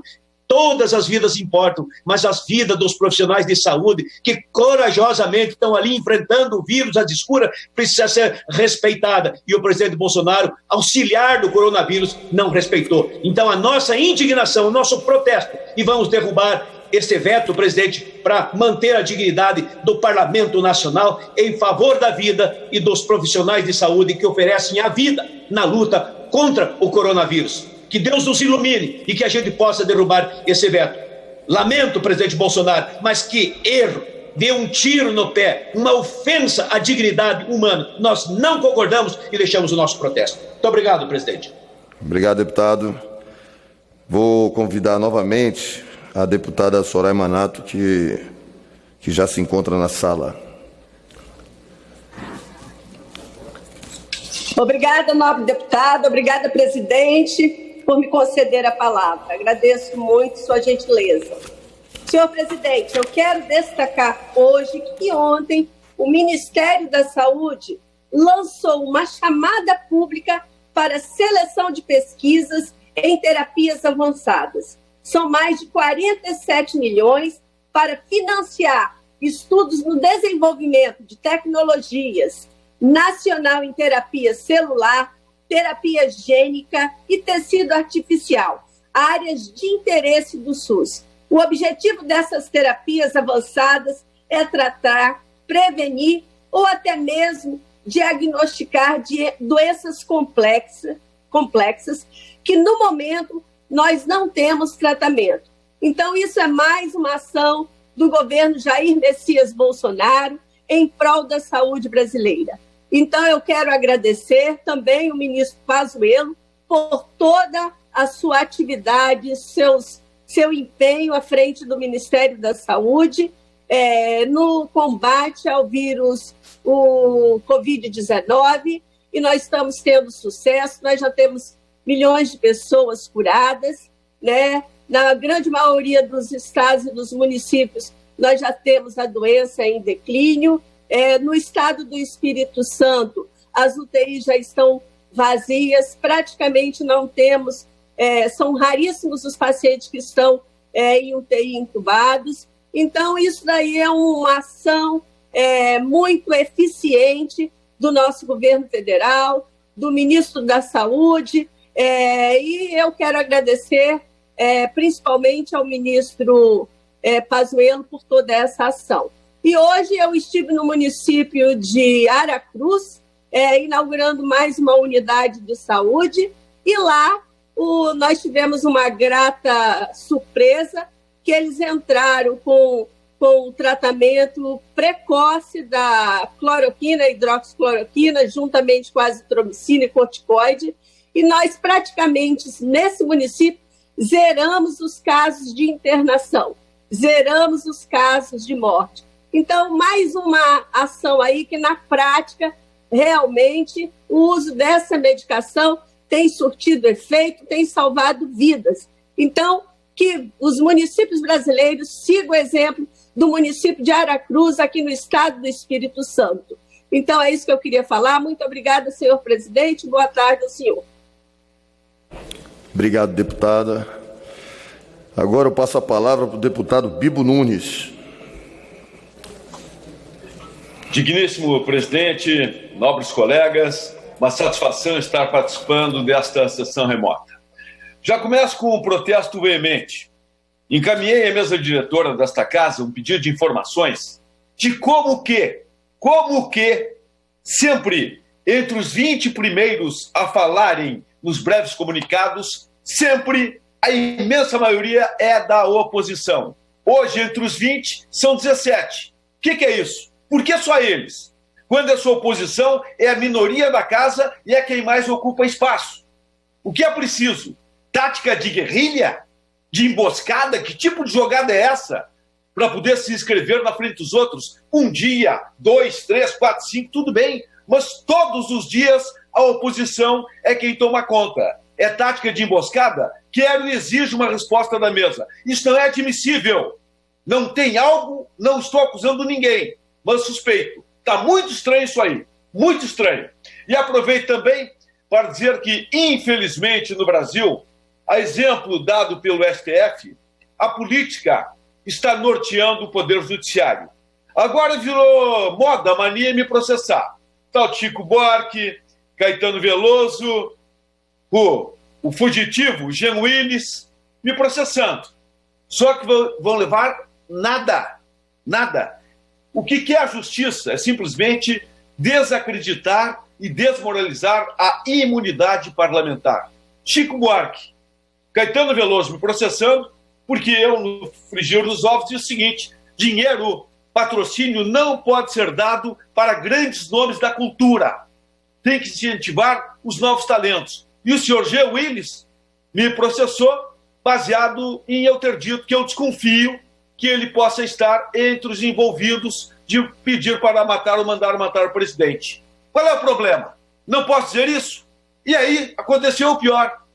No Rio de Janeiro, eu teria audiência agora dia 5. E a juíza desse caso simplesmente julgou sem me ouvir e sem audiência. Me condenou a R$ 4.800. Isso aqui, minhas rugas de preocupação. Essas são minhas rugas de preocupação com a decisão desta juíza. Sinto muito, não vão levar, porque a justiça, eu ainda acredito, e vai imperar. E quando a política entra nos tribunais, a justiça foge pela janela. É isto que estamos vivendo no Brasil. E ninguém, juiz algum, desembargador ou ministro, vai me intimidar. Sou sério, justo, sou pitoco, estou aqui para fazer uma política séria. Ninguém vai me intimidar. Tenho certeza disso. Estou aqui por um Brasil digno, Brasil honrado, junto com o presidente Bolsonaro. Muito obrigado, nobre presidente. Nobre deputado Bibo Nunes, em sua fala o senhor coloca, de certa forma, em dúvida o trabalho da DITEC, que é o departamento que cuida desses registros, a ordem de fala dos deputados. Ele é um sistema automático, é ordem de chegada, é quem consegue fazer a inscrição primeiro. Por uma coincidência ou organização melhor, a oposição vem ocupando esse espaço. Então, coloco aqui para o senhor, que tem log, tem toda a informação, o senhor será respondido no seu ofício, mas não é procedente a sua dúvida, tendo em vista de que eu mesmo já consegui emplacar como primeiro e está ali entre os primeiros 20, como o senhor colocou várias vezes, e óbvio que eu ficava dando um refresh o tempo todo ali para poder, logo que liberou, eu dei a minha, entrei com a minha senha e consegui emplacar. É um sistema automático. Então peço desculpas, deputado, mas esse tipo de suspeita levantada assim nos microfones, ele é ruim para a nossa casa, para o nosso parlamento. De toda forma, será respondido o seu requerimento. Passo a palavra agora para o deputado Frei Anastácio Ribeiro. Senhor presidente, senhores deputados, senhoras deputadas, eu ocupo esses 3 minutos para fazer um apelo ao DENOX da Paraíba, instalado no Alto Sertão, em Sousa,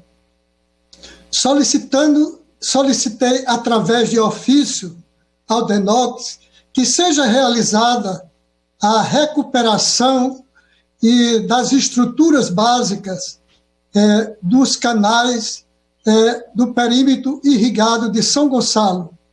Isso é, lá, essa solicitação partiu da Comissão de Reativação e Modernização do Perímetro Irrigado de São Gonçalo.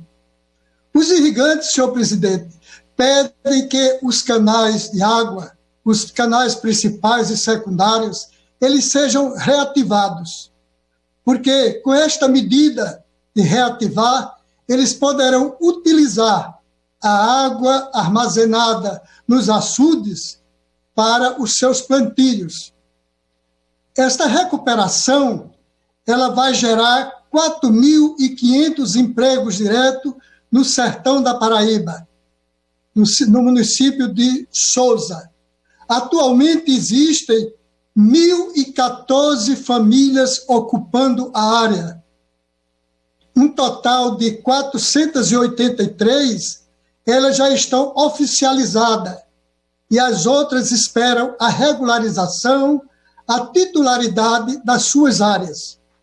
Portanto, esperamos que o DENOX ele haja rapidamente para atender essa reivindicação das famílias do perímetro irrigado de São Gonçalo.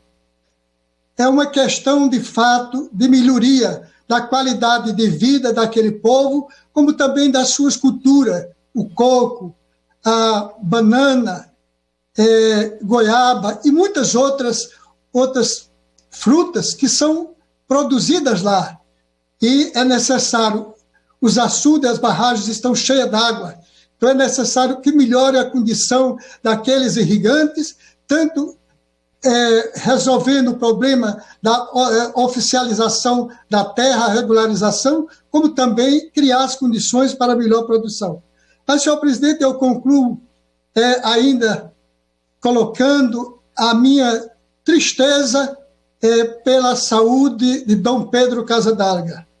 Dom Pedro foi um bispo lá no Mato Grosso que deu a vida pelos poceiros, deu a vida pelos índios, pelos ribeirinhos, e está um tanto fragilizado.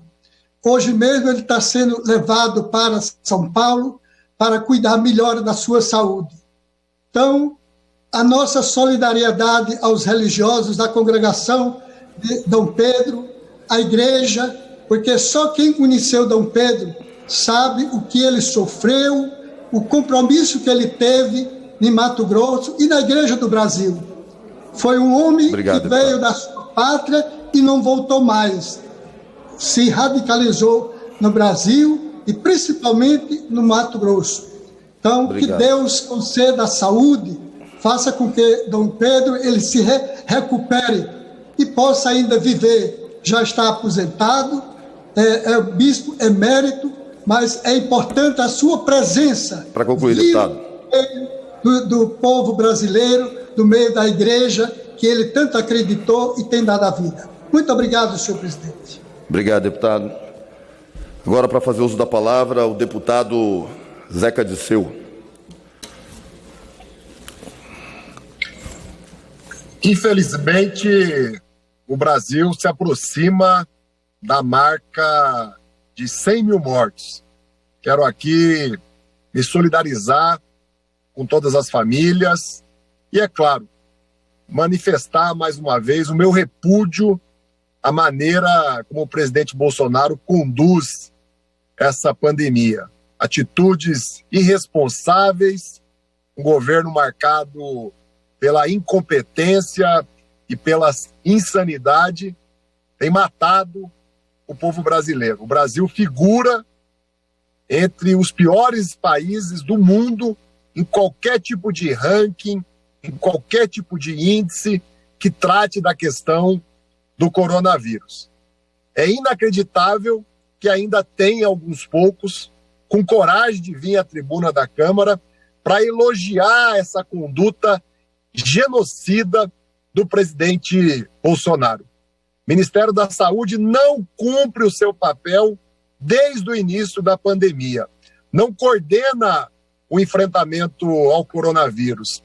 Não transfere os recursos e investimentos necessários para que os estados e municípios cumpram o seu papel. E quem diz isso não sou eu. Os dados do orçamento do governo federal provam. Tem dinheiro em caixa no Ministério da Saúde. Não gastaram nem metade dos recursos disponíveis para o enfrentamento do coronavírus. Isso não é só incompetência, isso é irresponsabilidade.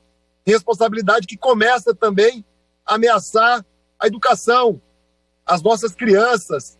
O que é essa volta à aula desenfreada, desregrada, ensandecida? Isso não faz sentido. Impossível quem é pai se manifestar aqui e não colocar isso, não colocar essa preocupação. Quem é pai sabe como age uma criança, sabe que uma criança não tem condições, com 5, 6, 8, 9, que seja 10 anos de idade, de se controlar, de se policiar, de ter os cuidados de higiene durante o ambiente escolar, numa sala de aula com várias outras crianças. Está em jogo a saúde das crianças com esse retorno às aulas, mal planejado, desenfreado, absurdo. Está em jogo, está em risco a saúde dos nossos professores e professoras.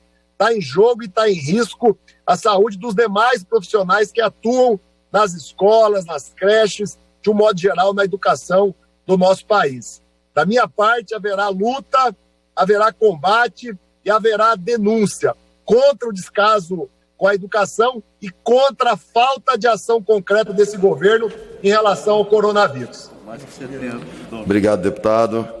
Para fazer uso agora da palavra, o deputado Ivan Valente.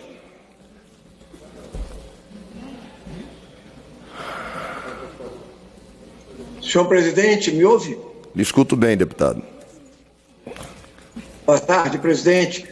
Queria, nesse momento, relembrar que há uma semana atrás, o UOL, através do repórter Rubens Valente, fez uma reportagem sobre uma secretaria ligada ao Ministério da Justiça, a CEOP, né, em que levantava um dossiê sobre quase 580 pessoas, entre eles policiais militares, policiais civis, chamados policiais antifascismo no Brasil, e ali embolado entre eles intelectuais do porte de Paulo Sérgio Pinheiro, Luiz Eduardo Soares e outros que estavam sendo investigados ilegalmente pelo Ministério da Justiça, através da CEOP.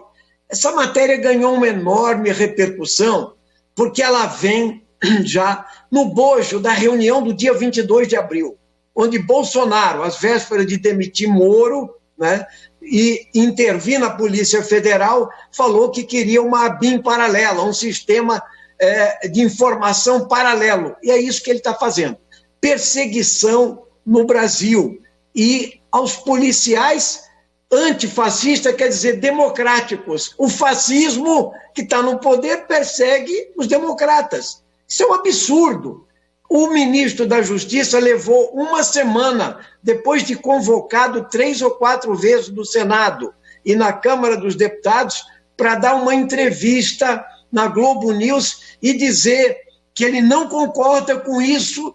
E ontem, né, apenas ontem, ele demitiu alguém que ele tinha nomeado para a chamada CEOP, que é essa secretaria que elabora dossiês para perseguição de democratas no nosso país. Então, agora ele demitiu o chamado Coronel Libório e continua não querendo depor no Senado e na Câmara dos Deputados. Nós queríamos manifestar aqui, senhor presidente, a necessidade da própria casa do presidente Rodrigo Maia e do Davi Alcolumbre de convocar o ministro da Justiça para explicar essa história muito mal contada de uma BIM paralela dentro do Ministério da Justiça e que cessem todas as perseguições a democratas defensores de direitos civis, de direitos humanos no nosso país. A ditadura já acabou há muito tempo. Não pode se trazer os métodos da ditadura, de ABIN, de SNI, de DOI-CODE para dentro do Brasil novamente. Daí o nosso repúdio a esse tipo de política e que a Câmara dos Deputados adote as medidas necessárias para convocar o ministro da Justiça para prestar explicações aqui na Casa. Obrigado, deputado Ivan Valente. Agora, para fazer uso da palavra, o deputado Edmilson Rodrigues. Presidente, todos sabemos que o salário mínimo no Brasil é uma injustiça. Pouco mais de R$1.000 significa dizer que em um ano o trabalhador, se não comesse, se não pagasse água, luz, transporte, teria R$12.000 acumulados. Em uma década, R$120.000. Em um século, R$1.200.000. Mas esse país é tão injusto que muitos sequer têm R$600. Muitos passam fome. Esse país é tão injusto que um assessor do filho do presidente, em um ano, abocanhou 1.200.000, 7 milhões em 4 anos. O seu chefe tem proteção por decisão do presidente de um órgão superior de justiça, o Superior Tribunal de Justiça, o senhor Otávio Noronha, a proteção para dar foro privilegiado, quando ele e toda a família, muitas vezes, e conjuntamente, chegaram a gravar vídeos criticando o fórum privilegiado. Então, onde nós vivemos, não basta miséria e a fome, não basta ter 40 milhões de chefes de família que estão agora, nesse momento, ouvindo o grito de fome e de dor dos seus filhos. E o que faz o governo é destruir direitos. E o que fazem os presidentes da Câmara e do Senado, com apoio, infelizmente, de muitos de vossas excelências, o apoio a essa política comandada pelo Guedes e Bolsonaro de destruição da soberania nacional. Então nós vimos o Banco do Brasil sendo entregue. É uma sem-vergonhice que uma carteira de 3 bilhões seja entregue para um banco do ministro da Economia, o BTG. E ninguém se indigna com isso. Mas tem um bando de gente dizendo: bandido bom é bandido morto, desde que não seja o Guedes que rouba 1 bilhão dos fundos de pensão, desde que não seja o Queiroz, desde que não seja o Flávio Bolsonaro, ou o Carluxo, ou o pai deles, que apoia e é sustentado por milícias. Mas se for o preto pobre da periferia, pode ter chute no pescoço, tem que ser preso e torturado, porque esse aí é bandido bom para ser morto, porque os bandidos poderosos são defendidos aqui, até por médica, que ao invés de rasgar o diploma, defende o uso da cloroquina de forma irrestrita. Até gente que diz combater corrupção e fica defendendo esses bandidos que estão destruindo com a soberania, entregando o Banco do Brasil, a Petrobras, querem vender a Eletrobras, querem vender a alma do povo, vendam a alma da mãe de vocês, mas nós vamos estar aqui na defesa do Brasil e do direito dos trabalhadores. Obrigado. Para fazer uso agora da palavra, o deputado Arlindo Chinaga. Boa tarde, presidente. Boa tarde, senhoras e senhores parlamentares. O Brasil chegou à marca hoje de mais de 95 mil mortos. Se adotarmos uma comparação de que um avião de porte médio carrega 200 passageiros, significa que nesses 5 meses de pandemia teriam caído 19 mil Boeings em 5 meses. O que é que o governo tem feito? O Brasil tem mais casos de contaminados e de mortos do que 7 dos mais populosos países do planeta, incluindo China, Índia, Paquistão e Indonésia, somando estes outros países, 3 bilhões e 850 milhões de pessoas. O Brasil tem 212 milhões. E o que é que o governo tem feito? No Brasil, nós temos a maior quantidade de profissionais da enfermagem mortos durante o seu trabalho, não podendo muitas vezes ir para casa para não contaminar os filhos, os parentes, e nem tampouco, no caso da enfermagem, tem dinheiro ou condições de fazer o seu trabalho que não seja dentro da própria unidade de saúde, normalmente hospitalar. O que é que o governo tem feito? O governo federal defende a cloroquina. Eu ouvi há pouco uma colega que respeito, dando exemplo que no seu estado, uma determinada cidade, com o uso da cloroquina ou hidroxicloroquina, que não é a mesma coisa, mas se assemelham bastante, mas a azitromicina e mais a heparina, que tem salvo praticamente todas as pessoas. Ocorre, aqui eu tenho uma matéria da BBC News Brasil, de 24 de julho, uma coalizão de cientistas brasileiros, chamada Coalizão Covid-19 Brasil, publicou um trabalho numa das revistas, a New England Journal of Medicine, que é a que tem maior impacto no planeta. O que eles demonstraram? Eles têm 9 campos de pesquisa, que a hidroxicloroquina sozinha não tem efeito, que a hidroxicloroquina mais a azitromicina não tem efeito. Portanto, o governo federal ele tem contribuído com o vírus, porque sequer equipamentos de proteção individual ele consegue fornecer e não quer fornecer para os profissionais. Finalmente, ele vetou essa ajuda de R$50 mil para a família de quem morreu ou para aquele profissional que ficar incapacitado, uma ajuda que ninguém quer, mas nem isso ele quer oferecer. Obrigado, presidente. Obrigado, deputado. Para fazer uso da palavra agora, o deputado Padre João.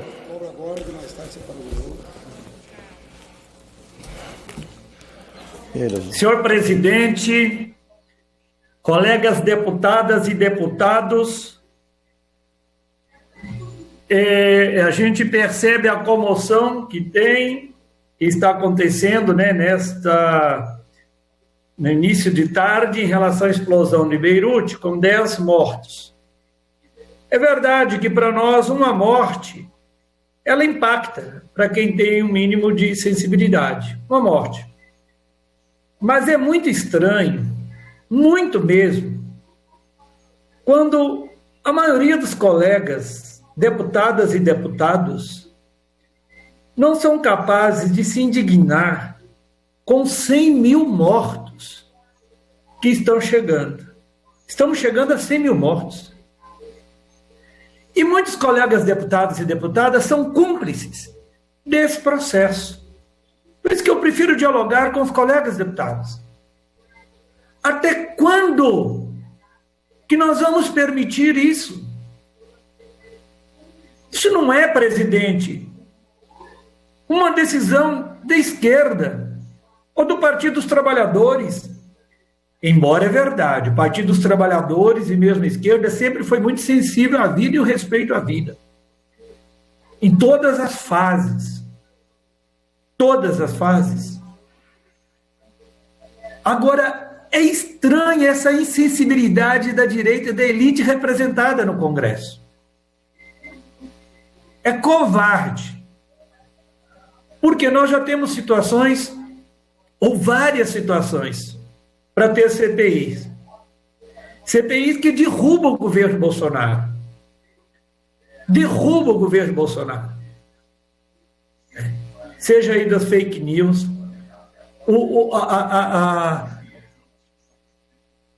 o comportamento dele em relação ao enfrentamento a essa pandemia, que é cruel, é covarde. Aí vem com propostas de uma reforma tributária que ataca trabalhadores e trabalhadoras. Milhões que nós temos desempregados, milhões que já estão em situação de fome e de miséria. E sequer esse governo se comove em respeitar o Congresso em algumas pautas, como do apoio aos familiares e aos profissionais de saúde. Nem isso. É muita insensibilidade. E muitos dessa casa, muitos são cúmplices. Cúmplices dessas mortes. Presidente, estamos chegando a 100 mil mortos. Sim, quanta frieza! Quanta frieza! Temos que dar um basta a este governo. Nem ministro da Saúde temos. É um desgoverno. Mas enquanto está atendendo a pauta financeira, capital, muitos deputados do Centrão, da elite, vêm dando apoio, no mínimo tolerando esse governo por interesse econômico. É uma vergonha.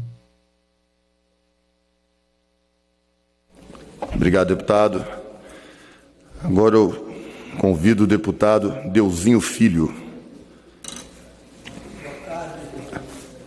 Está em plenário.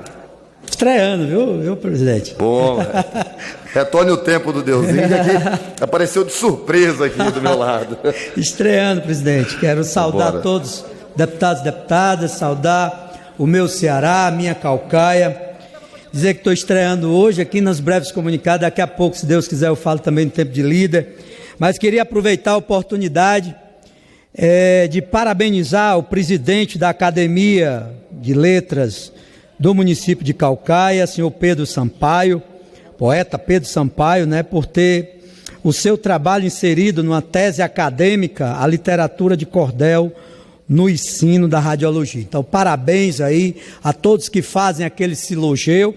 Como também, senhor presidente, eu quero aqui registrar a eleição e, logicamente, a posse do governador do distrito LA4 do Lions, nosso amigo doutor Pedro Jorge Medeiros, que já fazia um grande trabalho no Lions Clube, lá na Associação Lions Clube Distrito LA4, e saudar também a todos os leões do município de Caucaia, que fazem um grande trabalho, e parabenizar aí pela sua posse, que tem aí um grande mandato. Também registrar aqui na casa os 25 anos do falecimento do deputado Jackson Pereira, um dos grandes homens do nosso Ceará, que a gente tem que ressaltar aqui na Câmara Federal. Foi um grande deputado, um homem que fez um trabalho singular na defesa do pescador, na defesa também do mais carente do nosso estado. Então, quero aqui aproveitar esse momento e dizer, senhor presidente, que mando aqui da tribuna um abraço a todos os caucaienses, saudando aqui o meu líder que está ali, deputado Silvio Costa Filho, meu líder capitão Wagner, meu líder que está lá no Ceará também, Vitor Valim, que foi deputado aqui da casa e que, se Deus quiser, Caucaia vai lhe consagrar aí num futuro próximo.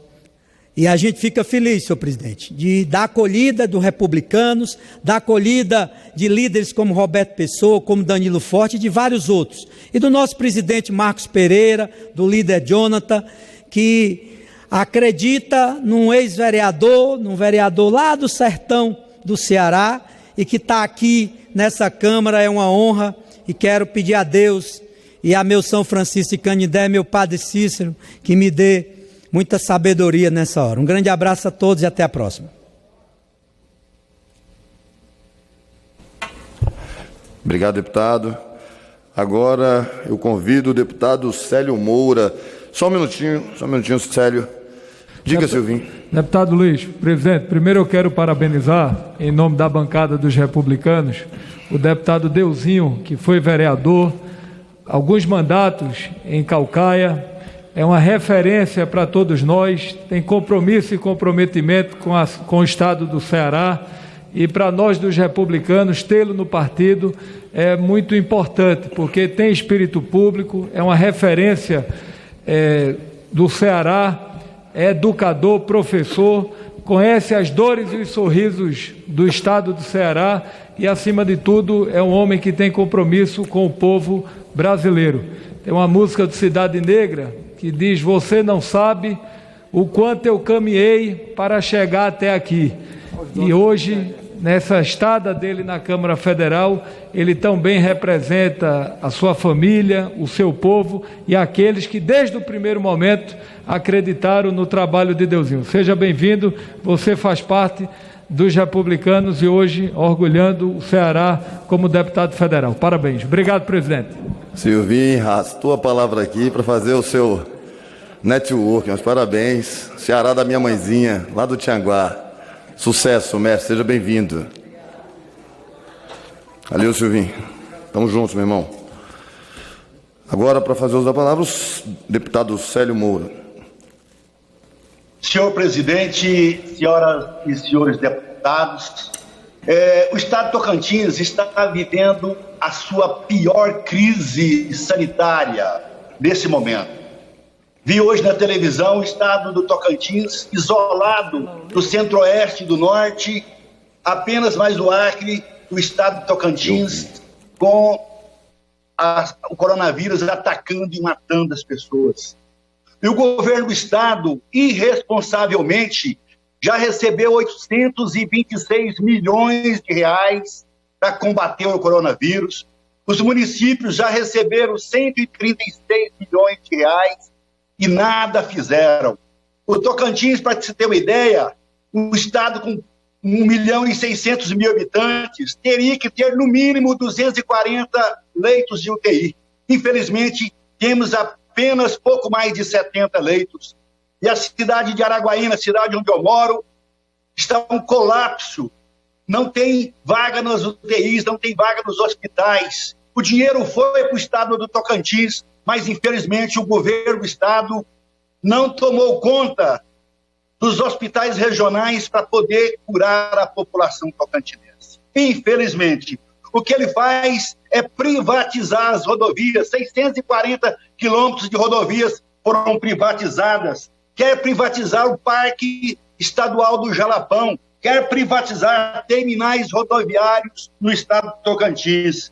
E agora, por último, querendo passar a boiada, apresenta uma medida provisória para fazer a reforma da Previdência do estado de Tocantins, deixando fora o Tribunal de Justiça, o Poder Judiciário, o Ministério Público, a Tribunal de Contas do Estado, a Defensoria Pública e a Polícia Militar. Somente os trabalhadores da saúde, da educação, os trabalhadores do Estado que ganham salário de miséria vão ter que sofrer essa reforma que tira direito dos trabalhadores tocantinenses. Somos um Estado com apenas 31 anos de existência, mas que, infelizmente, adquiriu os vícios que vem fazendo com que a população sofra. O Tocantins hoje está sendo notícia nacional, dado a pandemia, e a irresponsabilidade é do governador do estado e, na minha cidade de Araguaína, do prefeito municipal, que não cuidou da cidade, que não cuidou do distanciamento social, que liberou a cidade e que hoje vive essa triste notícia. Araguaína em colapso, o Tocantins sendo um dos estados mais afetados do Brasil. Infelizmente, o governo do estado brincou com a saúde do Tocantins, não fez seu serviço de casa. Por isso, senhor presidente, registro aqui a minha tristeza, a minha decepção com o governo do estado de Tocantins no tratamento do coronavírus.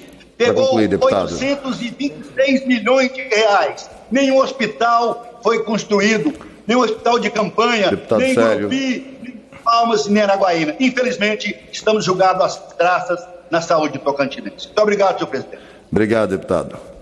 Para fazer uso da palavra agora, o deputado Marcelo Freixo. Senhor presidente, senhoras e senhores do parlamento, quero falar aqui, presidente, sobre a crise da democracia quando se desdobra em perseguição política. Isso é muito grave. Na história do Brasil, nós já vivemos muitas perseguições políticas. Já tivemos deputados sendo caçados, já tivemos exílio, já tivemos desaparecidos. Inclusive, o presidente da República tem saudade desse período, mas nós não. Né? Então, deputado Rodrigo Maia, é muito preocupante o que vem acontecendo com os policiais que se organizaram nacionalmente na luta contra o fascismo. Esses policiais estão agindo perante o que tem dito, escrito na Constituição de 88. O que não pode é existir policial fascista, presidente fascista, senador fascista, deputado fascista, porque o fascismo, o nazismo são crimes. Se organizar contra o fascismo, se organizar contra um poder autoritário, isso é previsto na Constituição, isso fortalece a democracia. O que a gente está assistindo por parte de setores do Ministério da Justiça é um dossiê perseguindo profissionais, professores e principalmente policiais que se organizam contra o fascismo. Que bom que nós temos policiais contra o fascismo, porque já sabíamos que tinham muitos ligados ao fascismo, inclusive alguns eleitos. Agora, não é aceitável, e o Congresso tem que reagir a isso, presidente Rodrigo Maia, que bom que Vossa Excelência está na presidência nesse momento, a esta perseguição, a este dossiê. São perseguições que acontecem nas cidades, nos estados, e agora uma perseguição orquestrada pelo Ministério da Justiça. Não pode. Nós não podemos ter parlamentares ou ter presidentes que dialogam com milícia, que estimulam a sociedade a se armar. Hoje nós temos um presidente que distribui mais munição e arma do que respirador e máscara. Chegamos a 95 mil brasileiros mortos, vamos chegar a 100 mil mortos, e não há sensibilidade para abrir novos leitos. Mas há a possibilidade de 1,5 milhão de munições sendo adquiridas pela sociedade só no mês de maio. Mais do que todas as polícias juntas conseguiram comprar no mês de maio. Então é um governo que arma a sociedade, que estimula a guerra civil, que estimula a violência política, que se relaciona com milícia e que acha que a solução para a segurança pública é perseguir policiais que legalmente se organizam para fortalecer a democracia. Não é aceitável, presidente Rodrigo Maia. Não é aceitável que esse tipo de coisa aconteça. E quero, por fim, destacar a desumanidade do presidente em vetar o nosso projeto que garantia assistência aos profissionais de saúde atingidos e incapacitados no combate ao coronavírus. Vetar isso mostra que o presidente Bolsonaro não é um presidente ruim apenas. Ele é uma pessoa ruim. Bolsonaro é uma pessoa ruim. É desumano, além de incapaz para estar à frente desse país. Obrigado, presidente.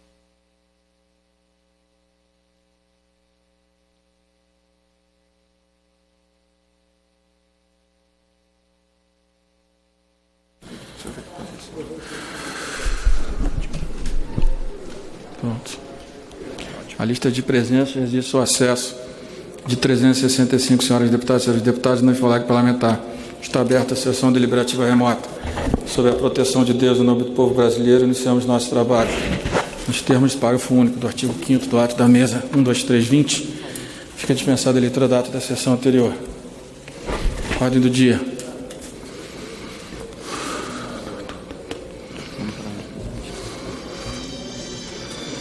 Urgência. A primeira.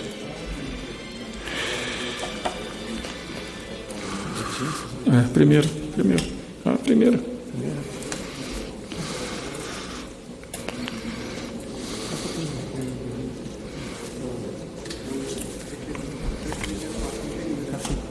Nós não recebemos, presidente, porque nós pautamos o requerimento imaginando que fôssemos receber. Até avisamos o líder Hildo, mas ainda não recebemos o requerimento. Vamos para 946 logo. Liquidar isso logo. Agora em Brasília são 2h59, tem início a ordem do dia desta sessão plenária virtual. O presidente Rodrigo Maia deve dar início à votação da medida provisória 946, que permite ao trabalhador sacar até um salário mínimo do FGTS em razão da pandemia. Chegou à Câmara de Deputados, ofício 24820, que informa a aprovação pelo Senado Federal em revisão e com a emenda do projeto de lei de conversão 31 de 20, oriundo da medida provisória 94620, que extingue o Fundo do Programa de Integração Social do Programa de Formação do Patrimônio do Servidor Público, Fundo PIS-PASEP, instituído pela Lei Complementar 26 de 11 de setembro de 75, transfere seu patrimônio para o Fundo de Garantia do Tempo de Serviço, altera a Lei Complementar 26 de 11 de setembro de 75 e revoga a Lei Complementar 19 de 25 de junho de 74 e a restituição nos termos do artigo 7º da Resolução número 1 de 2002 do processado da matéria para exame desta Casa. Requerimento sobre a mesa. Requer nos termos parágrafo único, inciso 2º, linha C do artigo 83 do Regimento Interno, a retirada da medida provisória da pauta da presente sessão. Deputado Vitor Hugo. Requerimento de retirada de pauta. Pronto. Senhor presidente, essa medida provisória importante, né, foi votada aqui pela Câmara dos Deputados na madrugada da quinta-feira passada. Nós, naquele momento, tínhamos algumas preocupações. Quer falar contra? Várias dessas preocupações. Estou falando a favor da retirada de pauta. Desculpa, não, eu sei que ele perguntou aqui, eu falei no microfone. Então, várias preocupações que o governo tinha foram contempladas ou nas votações que nós fizemos aqui dos destaques, ou mesmo na construção com o relator. Ocorre que o governo fez as contas, não só do texto aprovado pelo Senado Federal, mas também do texto que nós aprovamos aqui na Câmara, e na nossa perspectiva, e eu quero deixar isso bem claro de uma maneira muito tranquila, o governo não quer, entende as preocupações de ambos os lados, entende a preocupação do relator, em relação, inclusive, a desidratar o FGTS, é uma crença do relator de que o dinheiro, e isso é verdade, o dinheiro é do trabalhador, mas nesse caso particular, é importante destacar que o fundo, ele financia a habitação no país. E quando a gente começa a atingir esse fundo em particular, nós estamos falando de moradias para as pessoas mais carentes no Brasil. E é por isso que o governo tem